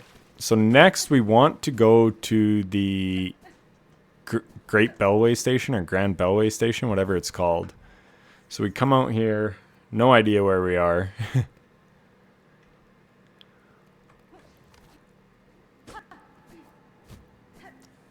But we have made it to Choral Chambers. So that is good news. Then I just wind up quitting out because I just rested at that bench. So I probably went to my map and probably some random YouTube video just to find how do I get to the Bellway station from here. And then obviously I found a video and now I'm sort of following that probably. Nice little bundle of rosaries. Smack that. Keep heading up. So yes, thank you to all those random videos I found. Like I said, I used Blue SR's stuff for later on here. Once we get to like the 3... Once from like when you're collecting the Pale Oil and doing the Vault, Melody, Cogworks, all that. That's when I used his. But yeah, I think there were like 3 videos, and I don't know the creators' names, I'm sorry. But yeah, I watched those to learn where the heck I was going. So here, 70 rosaries. Looks like I'm... Oh, I pay for it. Choral Chambers map. So yeah, all these maps, if you actually know your way around, and you're just looking for like the route that I took, sort of like point A and point B instead of A to B, like you just want to know, okay, where do I go next? Okay, where do I go next? Then yeah, you obviously don't need to be buying these maps at all. I shouldn't have been buying the maps in all honesty.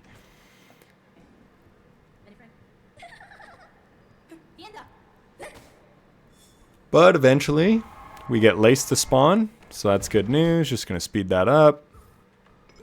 And now we got a battle happening.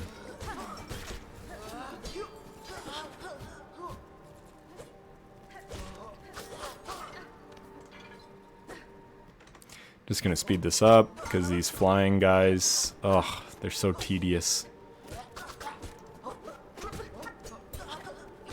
There we go. So Whiteward is where we have to go, but first we need the white key.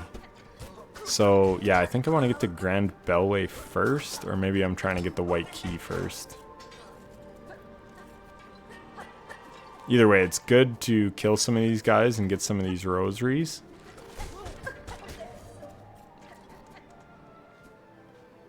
Oh yeah. Oh no. I thought maybe this is where we're going north and west. I think that's when we head to the slab. You just want to keep going up and west, up and west, up and west. Like the whole time.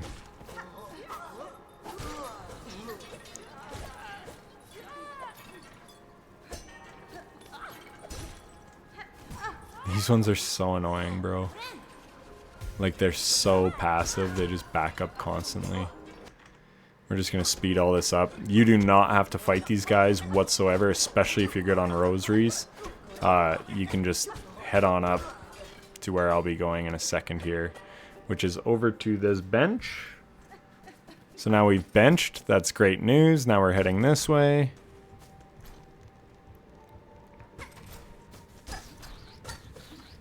Got these little bastards. You can see I'm randomly pausing, randomly stopping. That's because I'm watching a video on where the hell I'm supposed to be going. There, I pogo off that guy right into the cores, or the cogs, or whatever. Then we head this way. There's Trobbio. Now I know where I am. There's the Bell Station. Do I have enough? I honestly can't remember if I had enough. 80. Oh yeah, but I don't have enough for that guy. So, I actually made a video on a rosary farm, and it's right here. But it doesn't happen until after you ring the bell in the top right corner at the Songclave.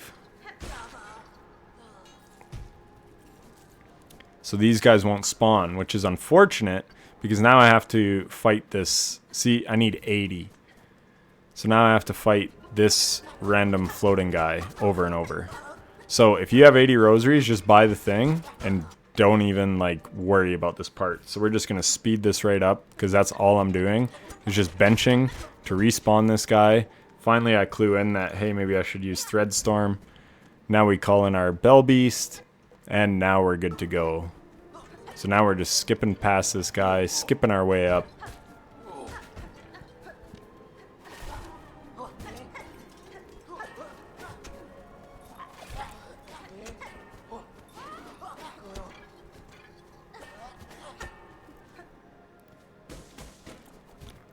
Headed right to the top. And now we got this thing, so we jump up. Probably didn't need to hit that, but maybe I did. Actually, I think you do, but then I think again I hit it later accidentally. So then I have to wait for it, but not a big deal. Avoid all this steam. The steam hits for 2 damage, as you can see right there. So yeah, it's pretty dangerous. We cut across here. So like I said, we're heading to the top right. So now we're here. First thing you do, get this white key. Apparently, it despawns if you ring the bell first. So you need to pick up that white key. That is crucial. Do not miss that. Then we do the bell thing.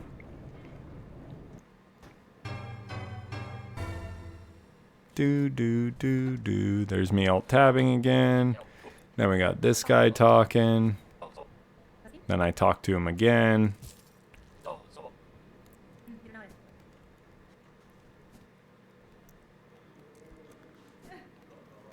So now,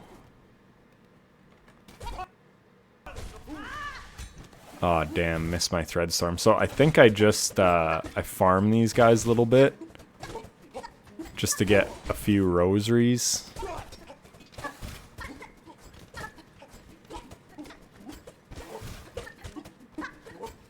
So yeah, we have that white key, so we're heading to Whiteward, which we passed quite a while ago, but like when we were in the Citadel, and we're getting the Clawline. That is the first order of business. Oh, first it's Cogwork Dancers. I forgot. Super awesome fight. So again, on that one run, I had an amazing Cogwork Dancers. I like tracked them the whole time, So what you want to do is focus on one. You can see me always focusing on the right one, or trying to. I think I do mess it up at some point in this run. But yeah, that one Cogworks I had, oh my gosh. It was just super clean. But anyway, I'm focusing on one so that... and there, I don't know if they switch sides. I honestly have no idea. So I might have got mixed up, but anyway, we keep hammering on the one. Nope, we didn't get mixed up, so that's good. So when they do that crazy thing, I think they sort of go back to the positions that they were at before they did it. So now they speed up, so I get hit.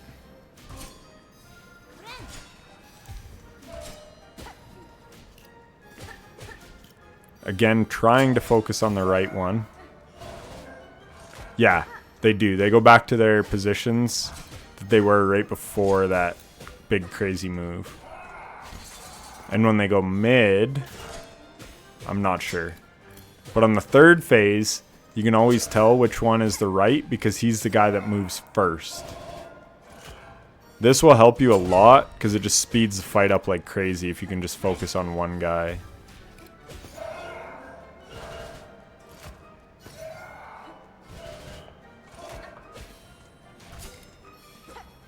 So yeah, here's where I think I got mixed up. Because yeah, now I'm just hitting whatever one's in this right corner. Here, let's speed her up just a little. Super cool fight though. I love this fight. The end is so sad though. But it's just such a neat fight. So yeah, you can see I got mixed up. So try to not get mixed up. But now is when they're staggered. The biggest thing with when they're staggered is just don't get greedy for damage. Just try to avoid taking damage. Because it's very hard to find a window because they're staggered.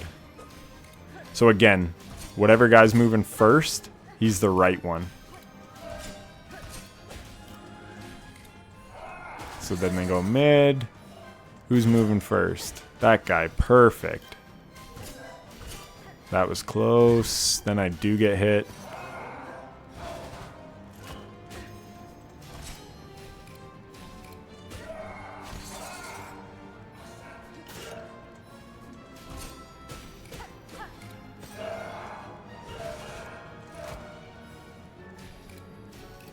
Perfect. He's coming right to me.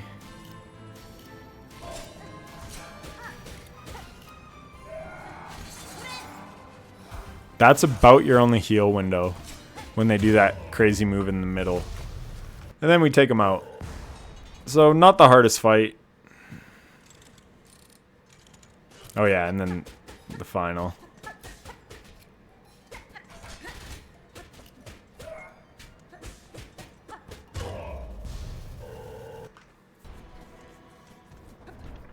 So that's done, and then it spawns the big elevator thingy. I'm just fast forwarding all this because this video is very, very long.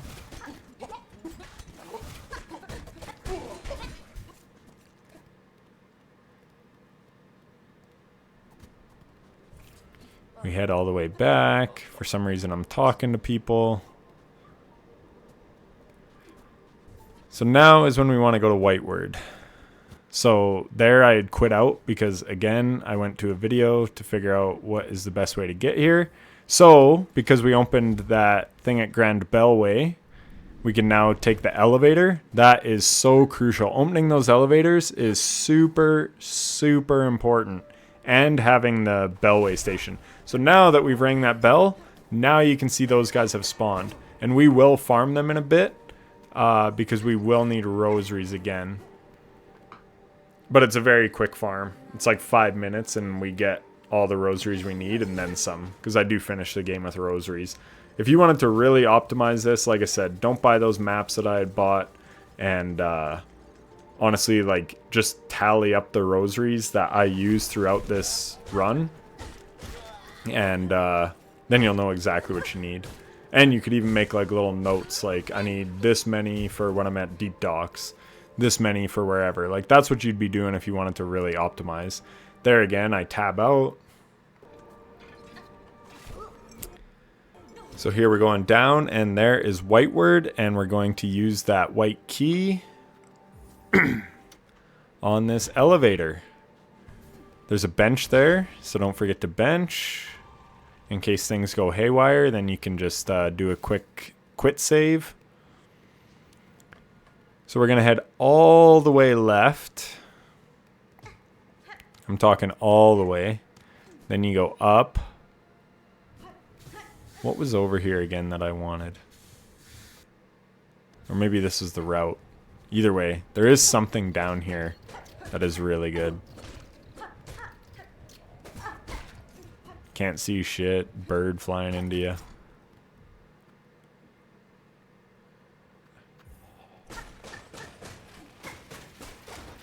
So yeah, we break all this because we're going to be in a fight on the left-hand side. So that's the way you go. But first, we're going to go over here. Grab this for easy rosaries from that relic keeper person that hoards the artifacts. We get some silk off that guy so we can heal. And now we're moving on. But you don't have to go get that if you don't want, if you're good on rosaries. So then we open that path. And then I should have just went that way. But I came back up and benched for some reason. And then here, again, basically just wasting rosaries. But it's because I can't live without maps. There, just jump over those guys. They're pretty tough to fight, honestly. Here, Injector Band. I never used that in my first playthrough. Even though I loved the quick heal in Hollow Knight, I never really used Injector Band. But it comes in so clutch on Trobbio and on High Hall's Gauntlet. And that's like two of the main things that we have left. And I guess actually the final two fights too, Lace and Grandmother Silk. So really, yeah. It's, once I put it on, I don't think I ever took it off. It was great. Oh yeah, because I don't need the Magma Bell. So I still have the Magma Bell on right now. But soon I won't. Because right now we're going for the Clawline, like I said. You gotta get the white key. Then go to Whiteward. Like I said, make sure you open up those elevators because it makes getting there that much quicker. We can fall all the way down, avoid these guys. All the way, all the way. There we go. These freaking guys. They're so annoying. So we get past them. I should have went for it. I had the time. Anyway. Just time this. I did a horrible job here. I landed on both those platforms, so they both sunk. Like, I don't know what I was doing. But anyway, we finally get past it. And yeah, just keep jumping and moving so that the hot coals don't burn you either. Just brutal. That worked really well, though. Hitting that guy from underneath. That still does 2 damage, even if you have the Magma Bell, just so you know. So there we do a heal, we're jumping. So yeah, really, really ugly. You can do that so much better, I'm sure.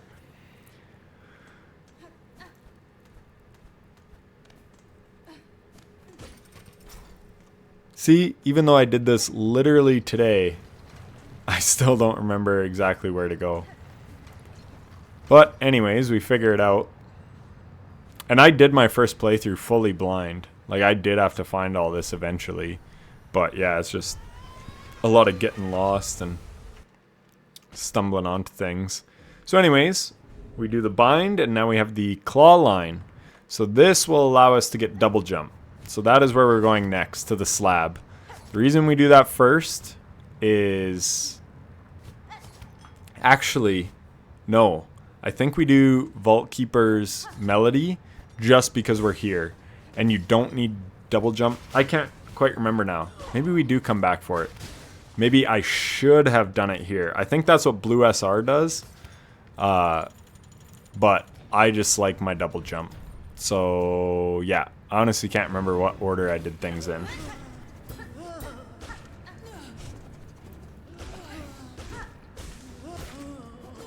I think I do go to Mount Fay in the slab next. Anyway, that guy was messing me up. I don't know what the hell was up with that.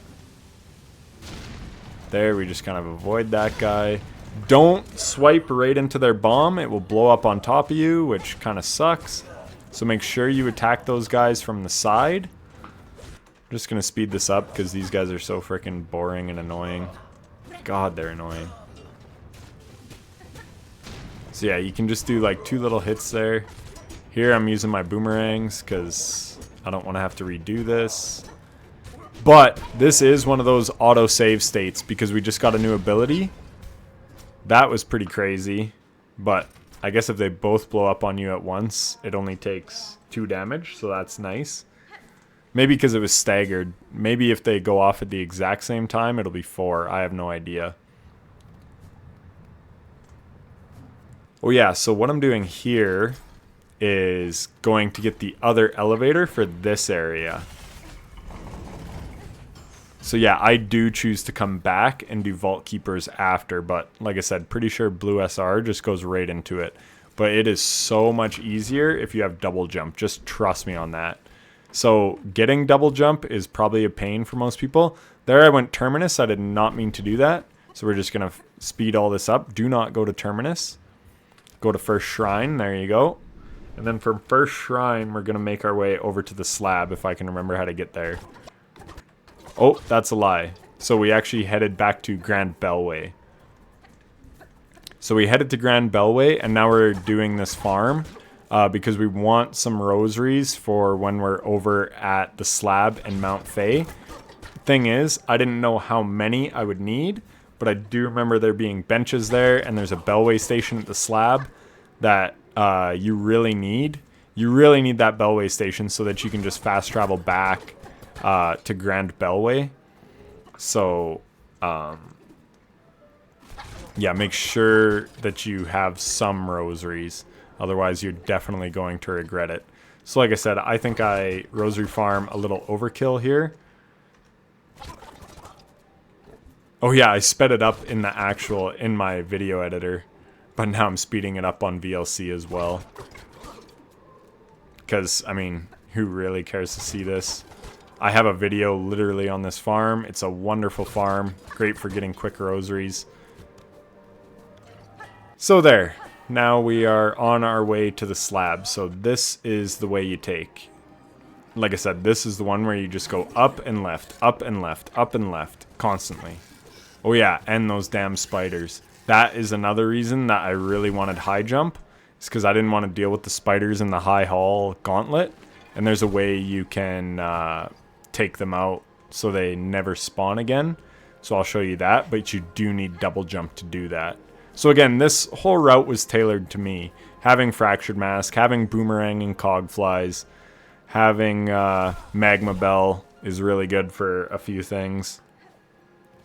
I think it's just really good in general. Like I said, I'm not the most skilled player, so I had to look at like what is not out of my way that will benefit me. And that's really what this route is. So those guys spawn in. So this is the road to the Slab. And now we're at the Slab. You open this. Run across here. Jump down there to the Bellway station. When I was talking about offense is the best defense in a tight space, boom, right there. Tight little space. Take them both out. I'm full on shards, which is really nice too. And just break those doors down. Come down here. Do that. Come over here. Rest. You definitely want to rest there because Mount Fay is next and it can be very tricky. So I already have a guide on how to do this, but here we'll just be watching it again, I guess. So there, I rest at Chakra. I think I did talk to her as well, but I think I missed or took damage. So anyway, I had to splice it because I had reloaded on Chakra. So it just took me talking to her out of the video because it's not relevant. But this is the path. So some people have asked, how do you get this first one without taking damage? Look, I was about to take damage and then we hit it. That first one is super tight timing, but it is doable. You just have to be really quick with it. The other thing is, we're very low on silk hearts. We only have one. So you have to be really on point with your timing. The good thing is when you do these little birds, you get a thing of silk back. You get a thing of silk back. See? Thing of silk back. But when you do the rings, it has to regenerate. So you can't go back to rings really quickly, but you can to the birds. So that's very important to remember. Otherwise, you'll just be floating to your death. So this is literally where I lost it on that 5-hour run. Was on Mount Fay of all things. Like I said, I wasn't quit saving because I just wanted to see if I could do it without. But I think now I could, knowing all my strats and knowing what I got to do. I definitely think I could. But anyway, yeah. And I had done 2 of the things. I was following pretty much Blue SR's playbook. But this is where I died. So 1, and then you got to float really far. And then you got to float really far. So I wasn't doing that. I fell into the water, and I was scrambling to get back, and I died. I should have quit save, but like I said, I was just really not wanting to. There, I'm not totally sure what the hell you do with that, because I didn't use those in the first one. But now that it's down, you can actually stand on it, which is nice. If you were like close to the water or fell in the water and need something to stand on. So that's interesting. But yeah, with Blue SRs, I did Cogworks without double jump and I did Vault without double jump. And then I was heading to Mount Fay just to get double jump for Gauntlet. But then, like I said, when I didn't beat it, the day before I did beat it, so like in real life, that was yesterday, but who knows when you'll be watching this video. So when I didn't get it done, make sure you grab this bench, by the way. Always grab the benches in Mount Fay, because you don't want to have to be backtracking further than you have to. But yeah, when I didn't get it, I was like, okay, I'm going to go to Mount Fay as soon as I can. And that is when you get the Clawline. As soon as you have the Clawline, you can head there. This, totally needless. I mean, there is some rosaries, so you can grab those. That's actually nice. But down here, this is a hidden ability, which I never wound up using. Again, it doesn't take that long, but since I never used it, it's like, don't waste your time. But that's where you get the memory crystal. I quit out. I went back to the bench.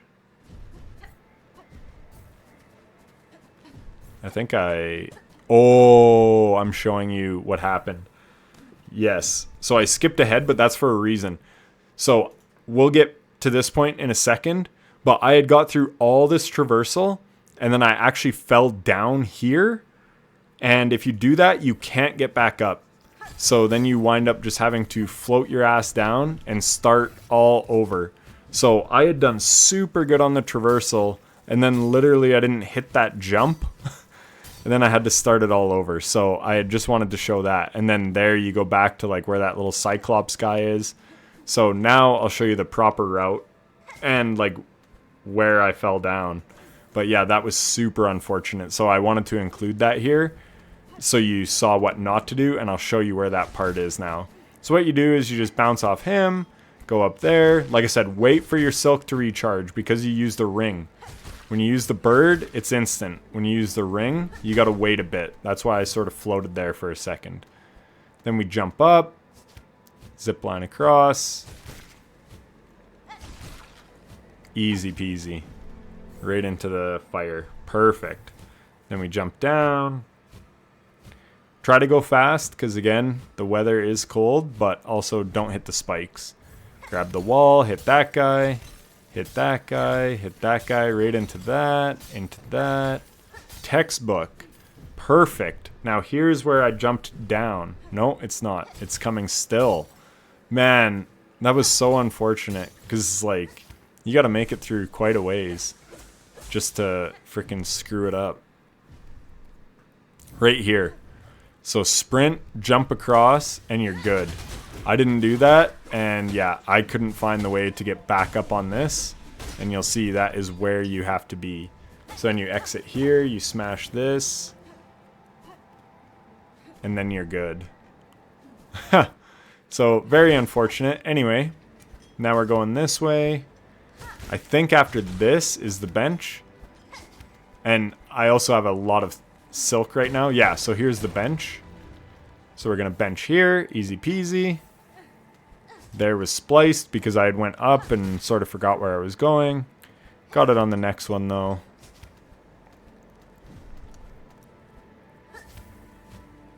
Now we float down, hit that guy.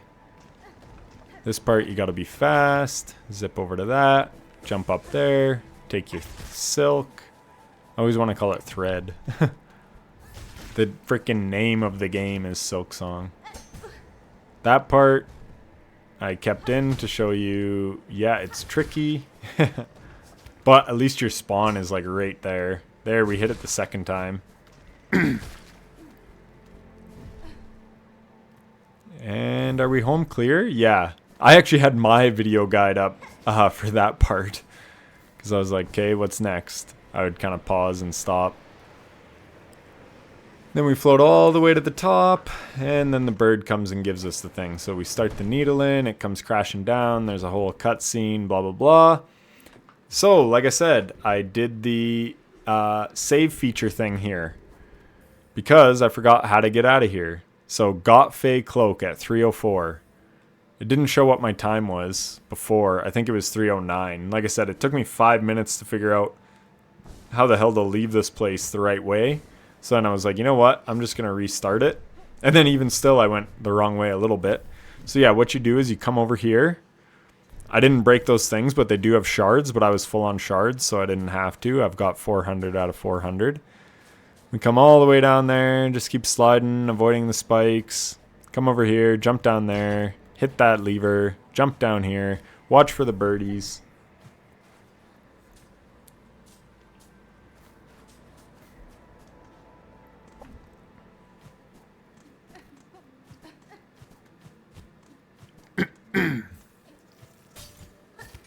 So there, we're on a ring, so you have to wait a second.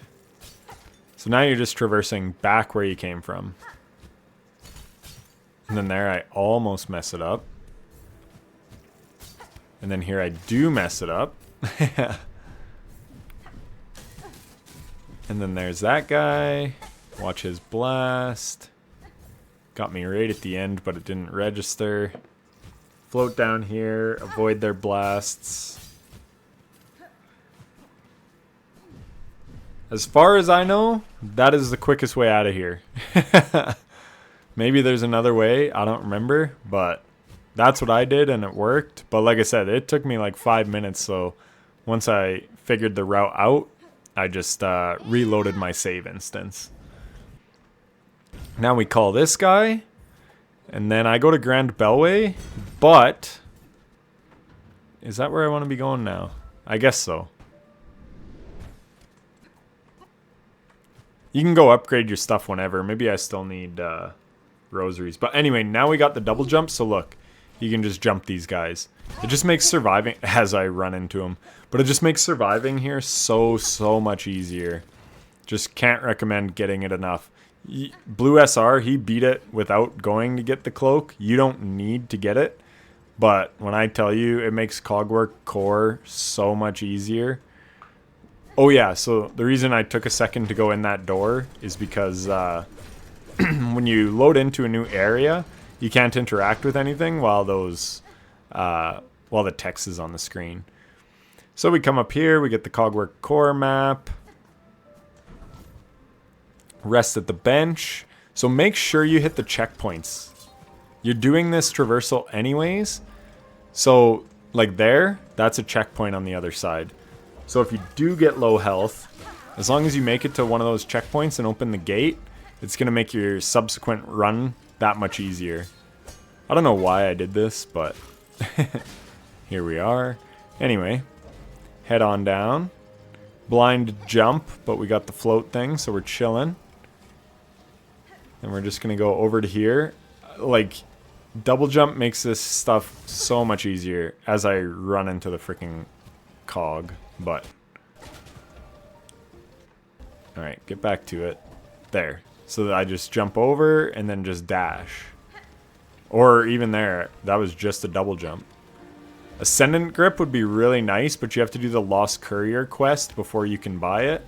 And not that it would take super long, but it's definitely not worth doing just to have Ascendant Grip. Like, you can do everything without Ascendant Grip. So there, double jump just makes that part so much easier. Like I said, I did this whole thing without it. But I definitely think it's better to have it. And even with it, look, I'm messing up. Here, I'll show that bit again. So you want to do that, double jump, and then hit it. Last time I didn't have enough height. And then there, the double jump just allows you to completely skip that one. So now we open up the fast travel. So I didn't need to go all that way up. But again, I thought since I'm over here anyway, I might as well get it because it's going to save me time when I come back to here. Because this part is where I was following Blue SR because I don't know where the hell I'm going through any of these areas, especially the vault.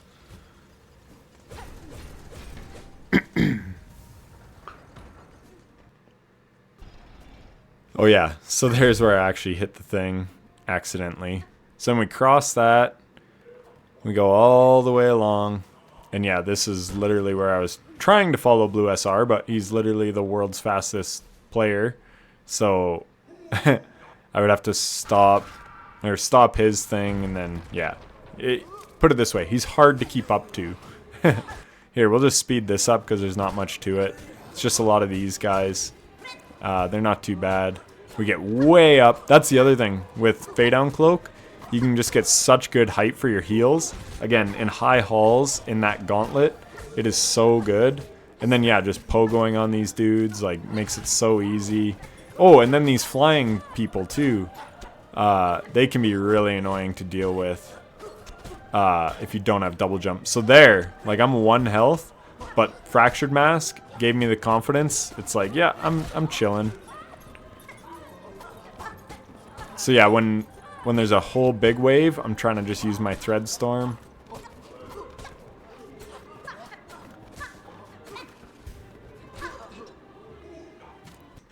Take him out. Now there's just this spider dude. All I'm doing is like jumping, just playing him really safe. His one scissor attack does double damage.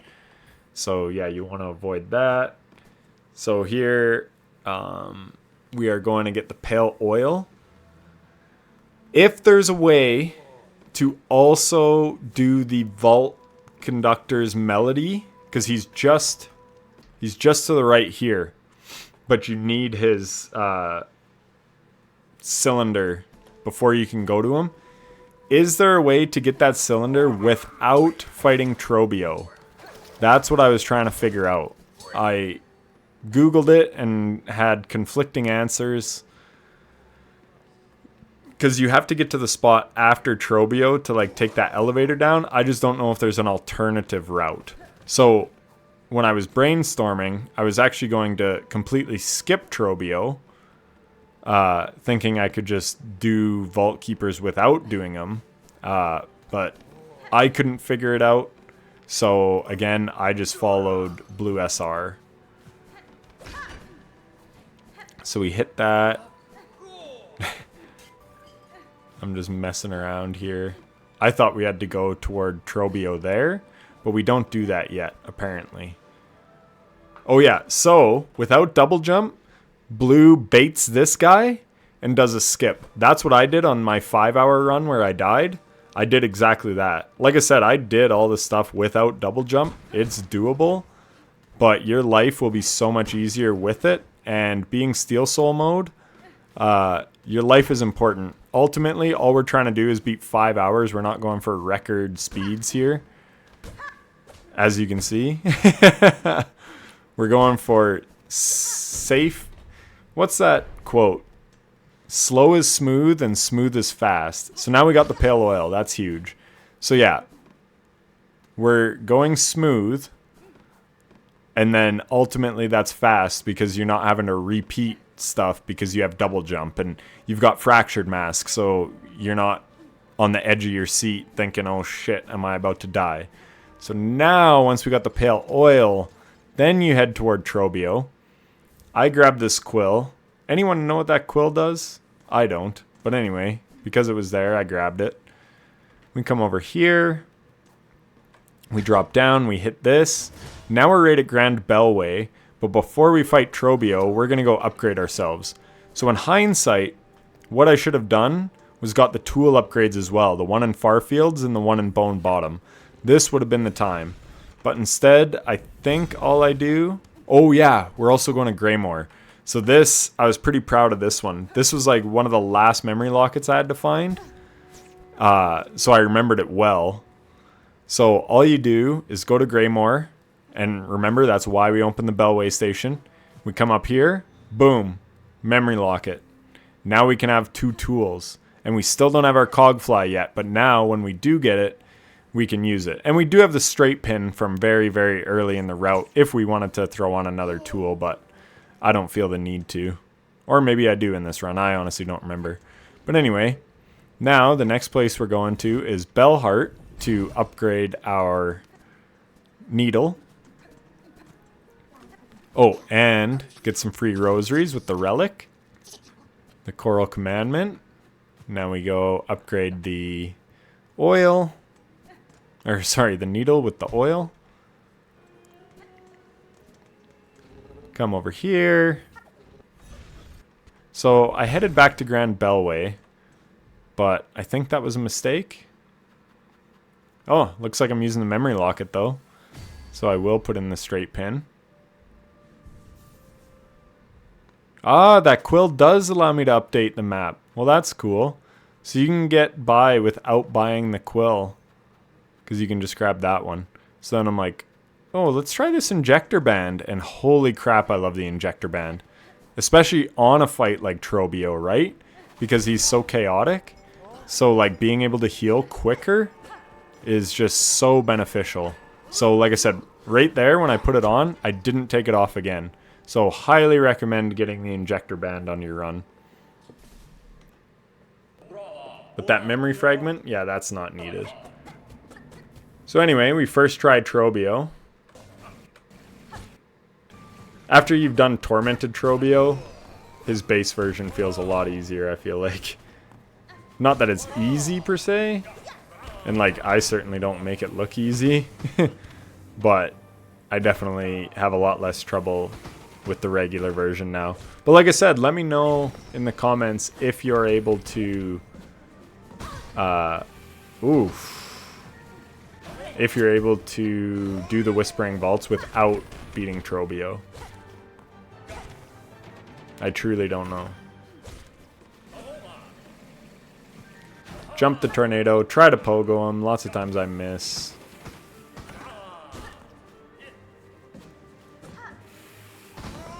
Here, I'm just gonna speed things up.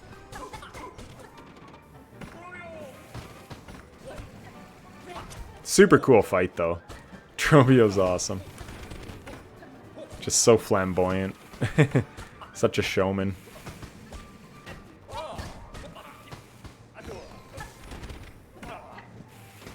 No wonder these guys had so much fun developing this game.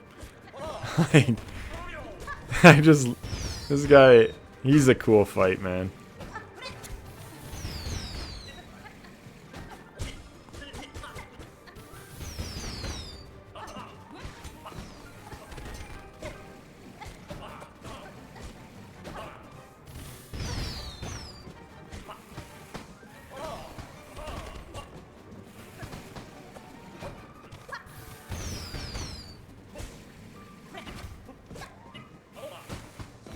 That Injector Band is coming in handy, honestly. Just being able to heal quick makes such a difference.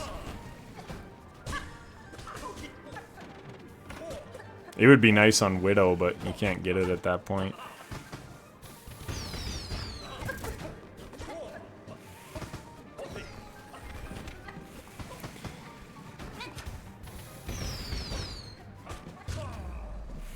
And we got him. What a beauty. A lot of people like the claw mirror as well. You could run that in the high halls gauntlet too. I don't choose to, but it would be good. So then we head down here. So that's the thing, that elevator. I have no idea if you can get to it without beating Trobbio. So then we come way over here. Oh, I did not need to do this. I did this literally because Blue does this. Blue goes over there because I think he was low health. I was not. Or not so low that I was worried. So literally where I came from, that's where I needed to go. You get that elevator out of the way, which I did smack before coming here. But yeah, once that elevator's out of the way, you literally just drop down. And here, again, double jump makes this so much easier. I was struggling without double jump here. And with it, like, look how much quicker you can go. I'm telling you, double jump is well worth grabbing. Well worth it.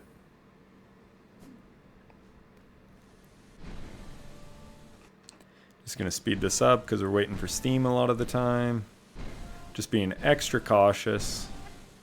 No need to rush. Just need Vaultkeeper and high halls and we're chilling. So now we get the Sacred Cylinder. Now we gotta head over to where the dude is. Again, I have no idea my way through here. I don't know how people remember all these things. Truly, it's a gift. A gift that I do not possess. Like you can see how much I'm pausing. I mostly spliced it out, but... Anyway, so then we have some dialogue with him. We play the needle in. Does the big music. And then we are on our way to Cogworks. The Cogwork Core. Sprint over here. Me just 1v1ing one of those little frickin' carpet spiders. Again, look at double jump. Don't even need to use those cogs. Trying to bait that guy. Waiting on that. Again, just take your time. There's no rush.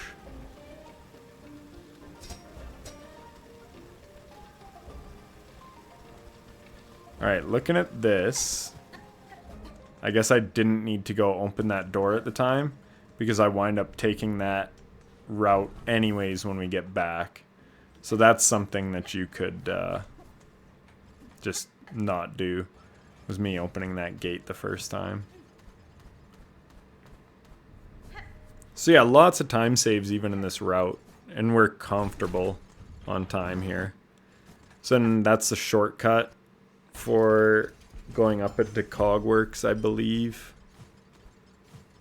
It's sort of in the middle area.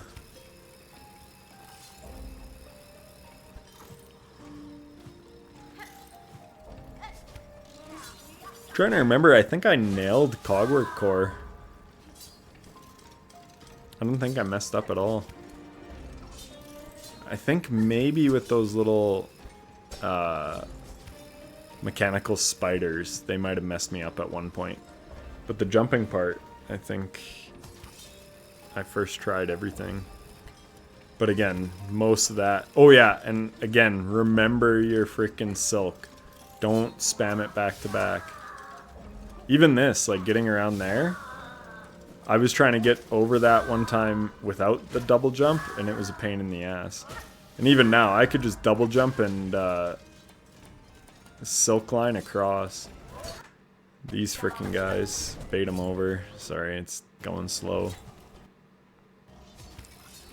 Grab that, jump there, double jump instead of pogoing, because it's just safer. Jump up there. Up there. Again, double jump, just so freaking handy. Float away from him. Clawline the thing.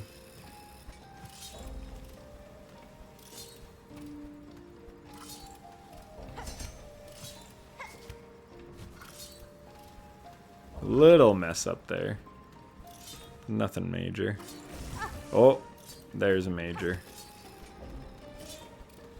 All I have to do is go to the second one and then just double jump up to the platform. I think that's what I figure out after the fact.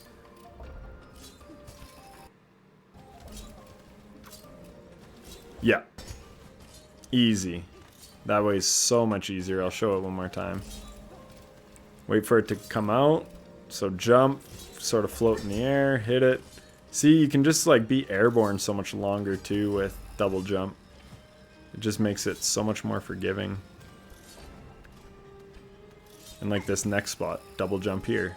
Yep, easy. Instead of having a pogo. There I pogo. Yep. Highly, highly recommend getting Faydown Cloak when I do. Ah, this was the spot. This little frickin' bastard. I didn't think they'd jump off the edge like that, but they do.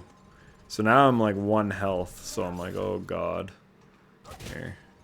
So I kind of bait that guy, smack him off the thing. So, here is the exact sequence. I actually wrote this down. I had like everything written down. All those ideas I made in my phone in bed last night. And then I typed them all into a Word document. And then the couple things I was unsure on, I corrected in the Word document. But yeah, one thing I put was this entire code. Left to right, top, middle, and bottom. And it was like first, second, third, fourth. So anyway, all you have to do is just hit exactly what I hit. As many times as I hit. Whoop. Here, sorry. This one's 3 each. 2, 3 on the top ones. 1, 2, 3. There's me. The Word doc didn't have the 4th one fully visible. And it's 1 bottom middle and 2 on bottom. And there's me just alt tabbing. Here's the sick ass freaking opera sequence. Then we play the needle in.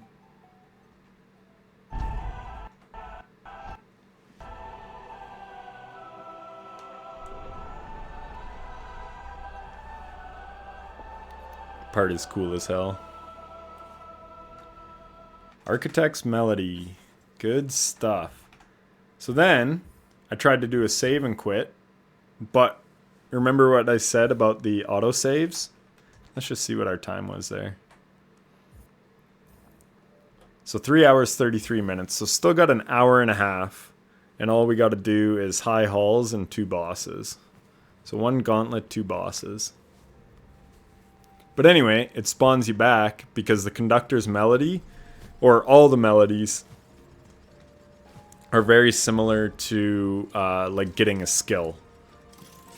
So if you get the sprint or get wall cling, and it gives that autosave, so does doing these things. So anyway, this part is just all floating down. You don't want to go on this side of it, like I did. So I jump up and go around. And then we're falling.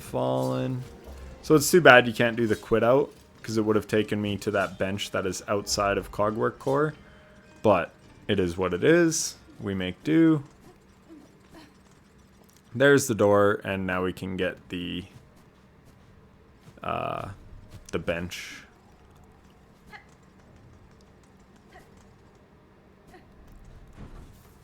Sit on that bench. Now I'm looking for what to do again.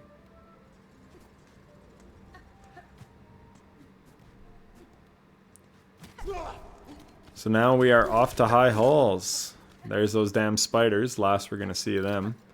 So what you do is you drop down here. Me watching Blue SR. Trying to freaking figure out the way.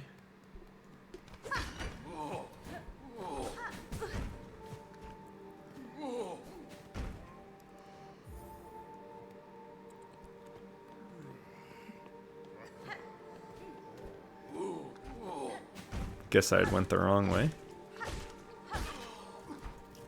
Very nice. Grab some rosaries. So yeah, now we got more rosaries than we even need, but that's fine. Better to have too many. Kill that guy. Again, double jump, just so nice for here.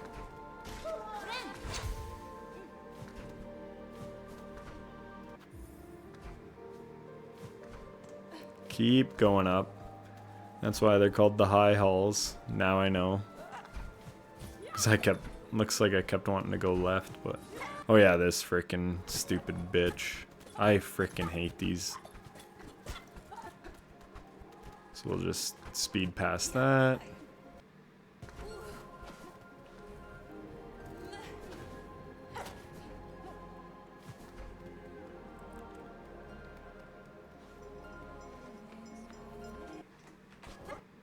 Jump over these guys. Keep going. And here's the entrance to it. I actually nailed this one too. I remember on my first playthrough, I did not. I wasn't struggling like heavy, but I definitely had to restart a couple times. Grab some silk. The silk's honestly nice. Well, obviously, it's always nice, but... See, so there, maybe I could have rushed past this guy. Unfortunately, he backs up. But then he backs up so far that I'm able to just do that. And then just get out of the room. So we go up, up, up, up. Same type of thing. We can just get out of the room before we have to worry about that enemy.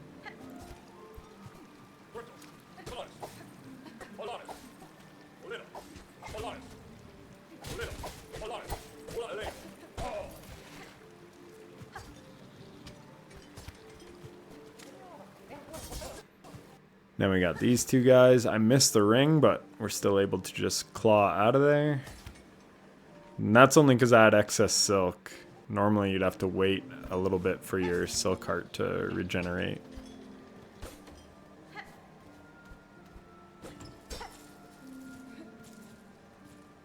So didn't need to come up here, but I did because I forgot where I'm going. So then we float past the spikes, grab that.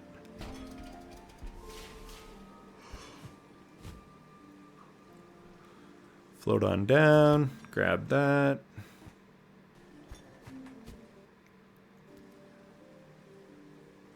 Go into here and here. Remember that craft metal way back in Blasted Steps? Here's where it's coming in handy. Cogfly, baby. Love it. Now we got one of these guys, but we're just gonna run away.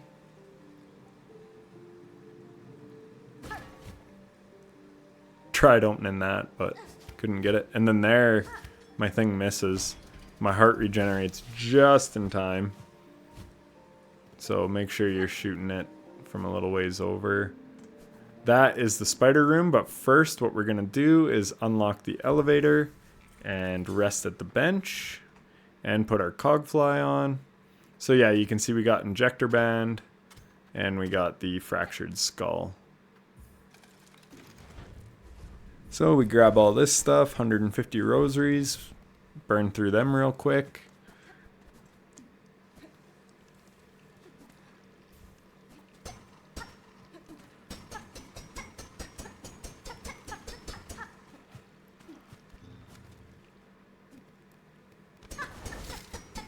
So I'm pushing this cart. You don't need to do that. There's a second cart, and that's the one you want to push. So don't push that first cart. Push the second one all the way to where the light's shining. Then you bash the ceiling in. Then you jump over that, hit that, break all this webbing, and then that will eliminate the spiders. I was going to quit out, but I wanted to see what happens to the spiders, if anything. Maybe I should have quit out. Imagine losing there. Oh my god. See, I would have quit out if I didn't have Fractured Mask there. 100%. But anyways, we make it through. Now the spiders are dead. They're not going to spawn in the Gauntlet. I did have to reattempt the Gauntlet actually a couple times. And then I remembered, oh yeah, I can upgrade my tools. And I have all this extra, all these extra rosaries. So that's what we're doing here. So 3 hours, 42 minutes, we're at High Halls. So we have to go to Grand Bellway. And then we have to fast travel. So I did Bellhart accidentally. Or why am I going to Bellhart? Oh, I'm checking what she has, which is a memory locket. So don't go to Bellhart. Go to Farfields.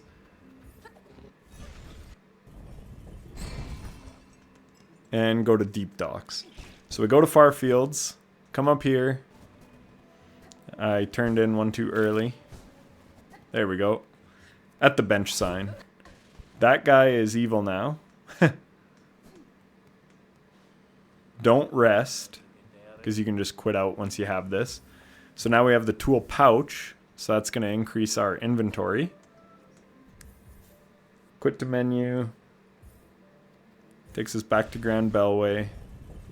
Now we're headed to Deep Docks.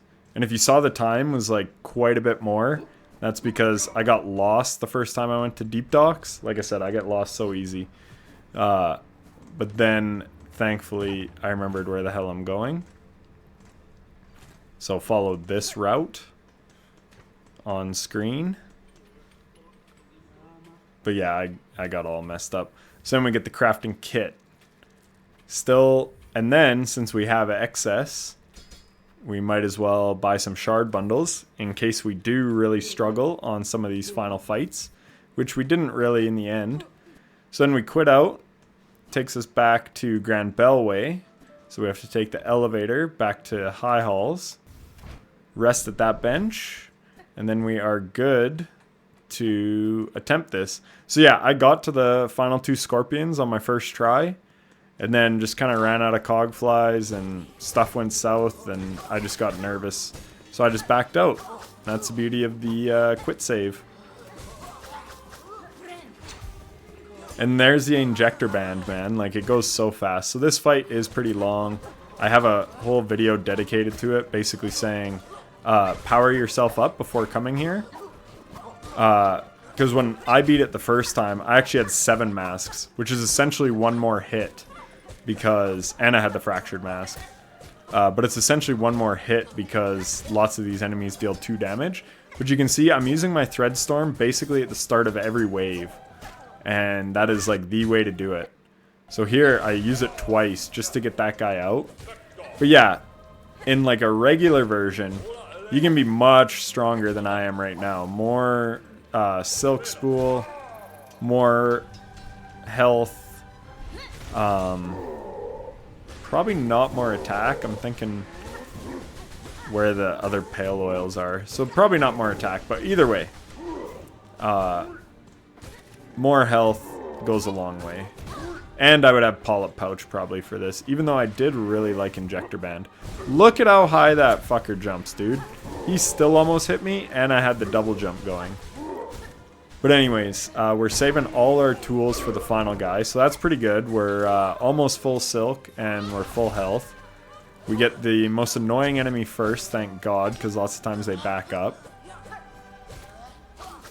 And all it takes is, yeah, like them backing up, and then you get hit, and all of a sudden you're out of silk, and you're not full health, and yeah, things just go south quickly. So we back her into a corner. And then I use my Clawline, which is really good for these guys. That's what I should be using more. Finally, I freaking clued in. Speed up the fight with this guy. I just take these guys slow. They're great for farming off of. Again, I prioritize the most annoying enemy first. And then, for some reason, these are the easiest enemies. And sometimes I just get diced up by them. Like, I've taken 3 health from them already. Like I said, things can just go so south so quick if you're not paying attention. But we get 1 down. We do our quick little heal. Ideally, I'd be full health and full silk. Because we got the really annoying guys that shoot the cogflies at you. And then I take damage again. I was trying to pogo, and I missed. So now I'm like, well, shit, now what do I do? So I opt for health when I really shouldn't have. I should have went with a silk move first. But it is what it is. I'm just taking things slow. Sometimes that's what you gotta do, is just really focus up. Play safe. Like there, I do get hit.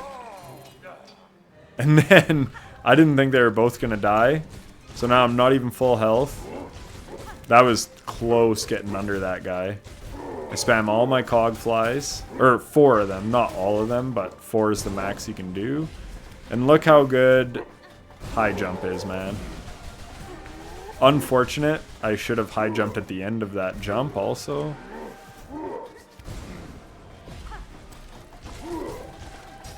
So we get 1 more Cogfly out. So normally you get 4 had I not gone and upgraded it.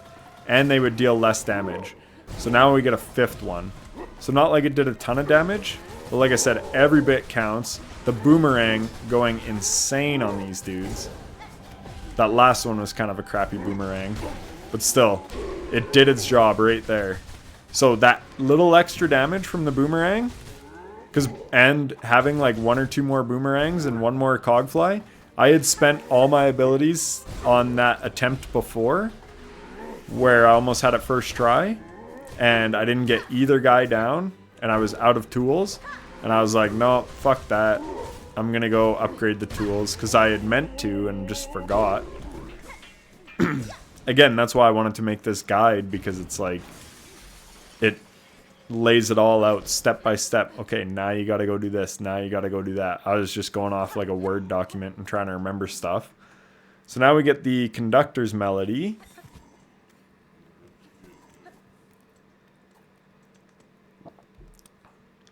Then we run all the way over here. Rest. Then we're going to fast travel up to First Shrine. And now we are on our way to Lace.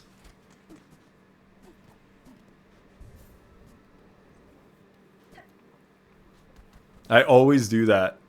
I always drop too soon. So anyway, we head to Lace. And when you get up on Lace, the fight starts immediately, which can throw you off. So I wound up just quitting out because I took some early damage. And I was like, no, screw that. I kind of forgot. But right here is another save state. So with Lace, rather than just like quitting out, you can just reset your save state. And it will always go to that. So see how I was saying I quit? So like the fight started immediately, 4 hours, 10 minutes. Boom, 4 hours, 8 minutes. It's only 2 minutes, but when you can load off a previous autosave, you're just way better off doing that. Because like in certain instances, like that could add up to like 10 minutes here, 10 minutes there, 10 minutes there. Next thing you know, you just saved 30 minutes. And say you were on like a 5 hour 15 pace. Well, now you just got 4 hours, 45 minutes and you got the speedrun achievement. So I know it's cheesy, whatever, but fuck it, man. Like, play smart. Work within the confines of the game. You're not modding anything. Like, you're still doing it legit as far as I'm concerned. You're doing it within the confines of the game. Is it an exploit? Maybe, but if Team Cherry really didn't want you doing that, then they wouldn't give the achievement if you had loaded an autosave. I'm sure they could build something like that in. There, we hit, and then we have to do the... I can't believe that one caught me, but I guess I was a little close. But yeah, the parry that she does, always jump. See, so if she goes up, then you just double jump. And if she stays low, there's that Injector Band, man. So good. Like, I know the heal windows on Lace. I'm sure I still would have got the heal off. But I was just so impressed with Injector Band once I got it. So you can sprint back, but I should have jumped. Because then, when she's doing her parry, I'm able to do pogos. Unfortunately, we knocked her off again on the stun. There, my pogo misses.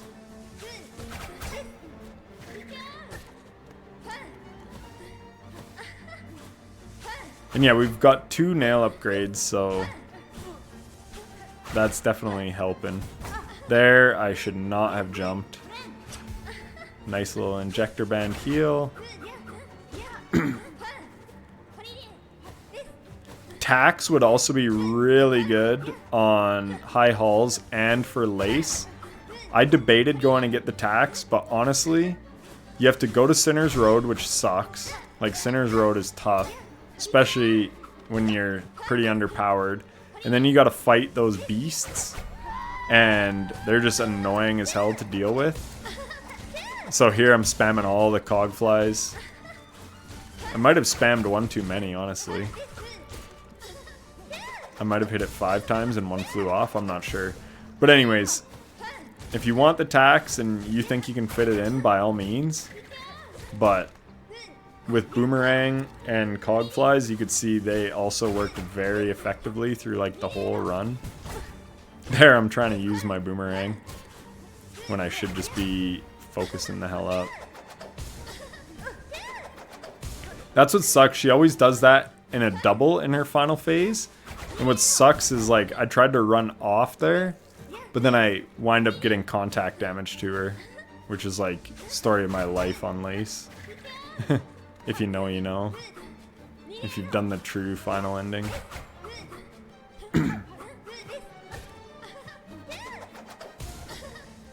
See, so there I was a little more patient. And yeah, then we get the final blow. So that was good. Like I said, saved myself 2 minutes with that autosave thing. We get the silk heart, then we climb up here and actually grab the silk heart. Except I was like, what the hell do I even do here? So this part actually sort of messed me up. What do I end up doing? I'm trying to remember here. Oh, just pogo it properly, I guess. Okay. Pogo on the side.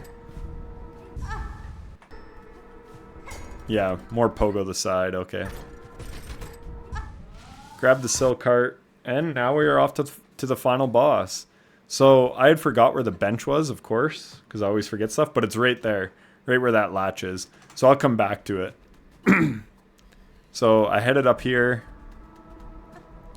I grabbed this map, and then I restarted Grandmother Silk.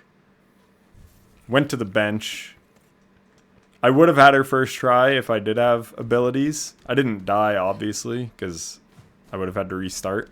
But I was sort of close, and I just didn't want to risk it at that point. Like, I've come this far, and I really wanted to make this guide because I'm very excited about, honestly, just about achieving the speedrun and Steel Soul. It's never something I thought I would do because I suck at pathing. Like, this is me going up here, and I'm just like, where the hell do I go? Like, I suck at remembering where the hell to go for things. So I didn't think I would ever even attempt this. But, I don't know. Like I said, I decided to try it and then looked up some guides on where some things were. And I was really happy with my route and my strats. So I wanted to share it with people because genuinely, if I can do it, I'm sure you can too. Because it's not like I'm some crazy gamer. Like I said, I always just have to rely on knowledge and strategy over skill. And the strats I used on this video clearly worked. It's going to be close to a 3-hour video, by far the longest I've ever made, but I do hope it was helpful, so.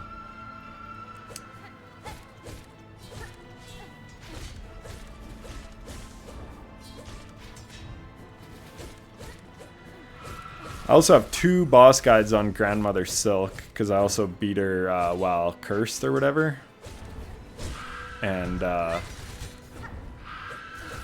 this honestly felt almost just as hard.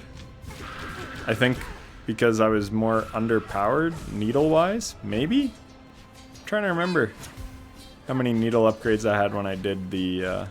Either way, it felt like it lasted a fair bit, this fight. And maybe because my... No, I wouldn't have had tools for the other one. Either way. Maybe I was just exhausted from 2 days of trying to get Steel Soul. There we get a nice little Injector Band heal. And just like that, we're done with Phase 1. So, Phase 1 was smooth. I feel like maybe Phase 2 wasn't? I feel like I didn't have the best Grandmother Silk fight. Maybe because I had restarted one. And I was expecting to beat it first try. Okay, what the heck happened here? Did I pop a Cogfly already? 2, 3, 4. Anyway. Did I pop one earlier in the fight, or did I not rest at the bench? I don't know what's going on. Oh yeah, and in that first run, twice I got hit by knives I couldn't see. That's the frustrating thing with this fight. Sometimes the knives are outside of, like, the field of view just isn't wide enough sometimes.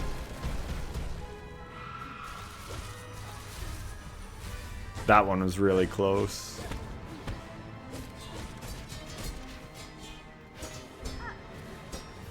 Knock the spikes down.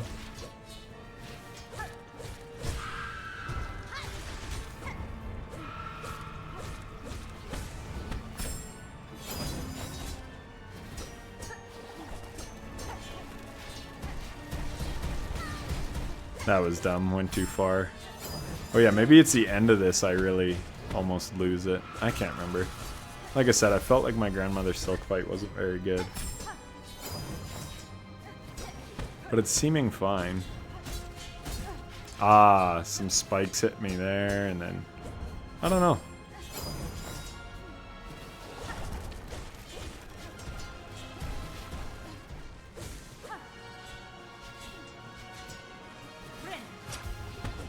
Take the heal just to be extra safe, I guess. Hit the spikes. And end it. Okay, that wasn't a bad Grandmother Silk's fight. It was a little slow, but I think I was just really trying to focus up because I'm like, you get this and you're going to get the speed run. We'll speed this up.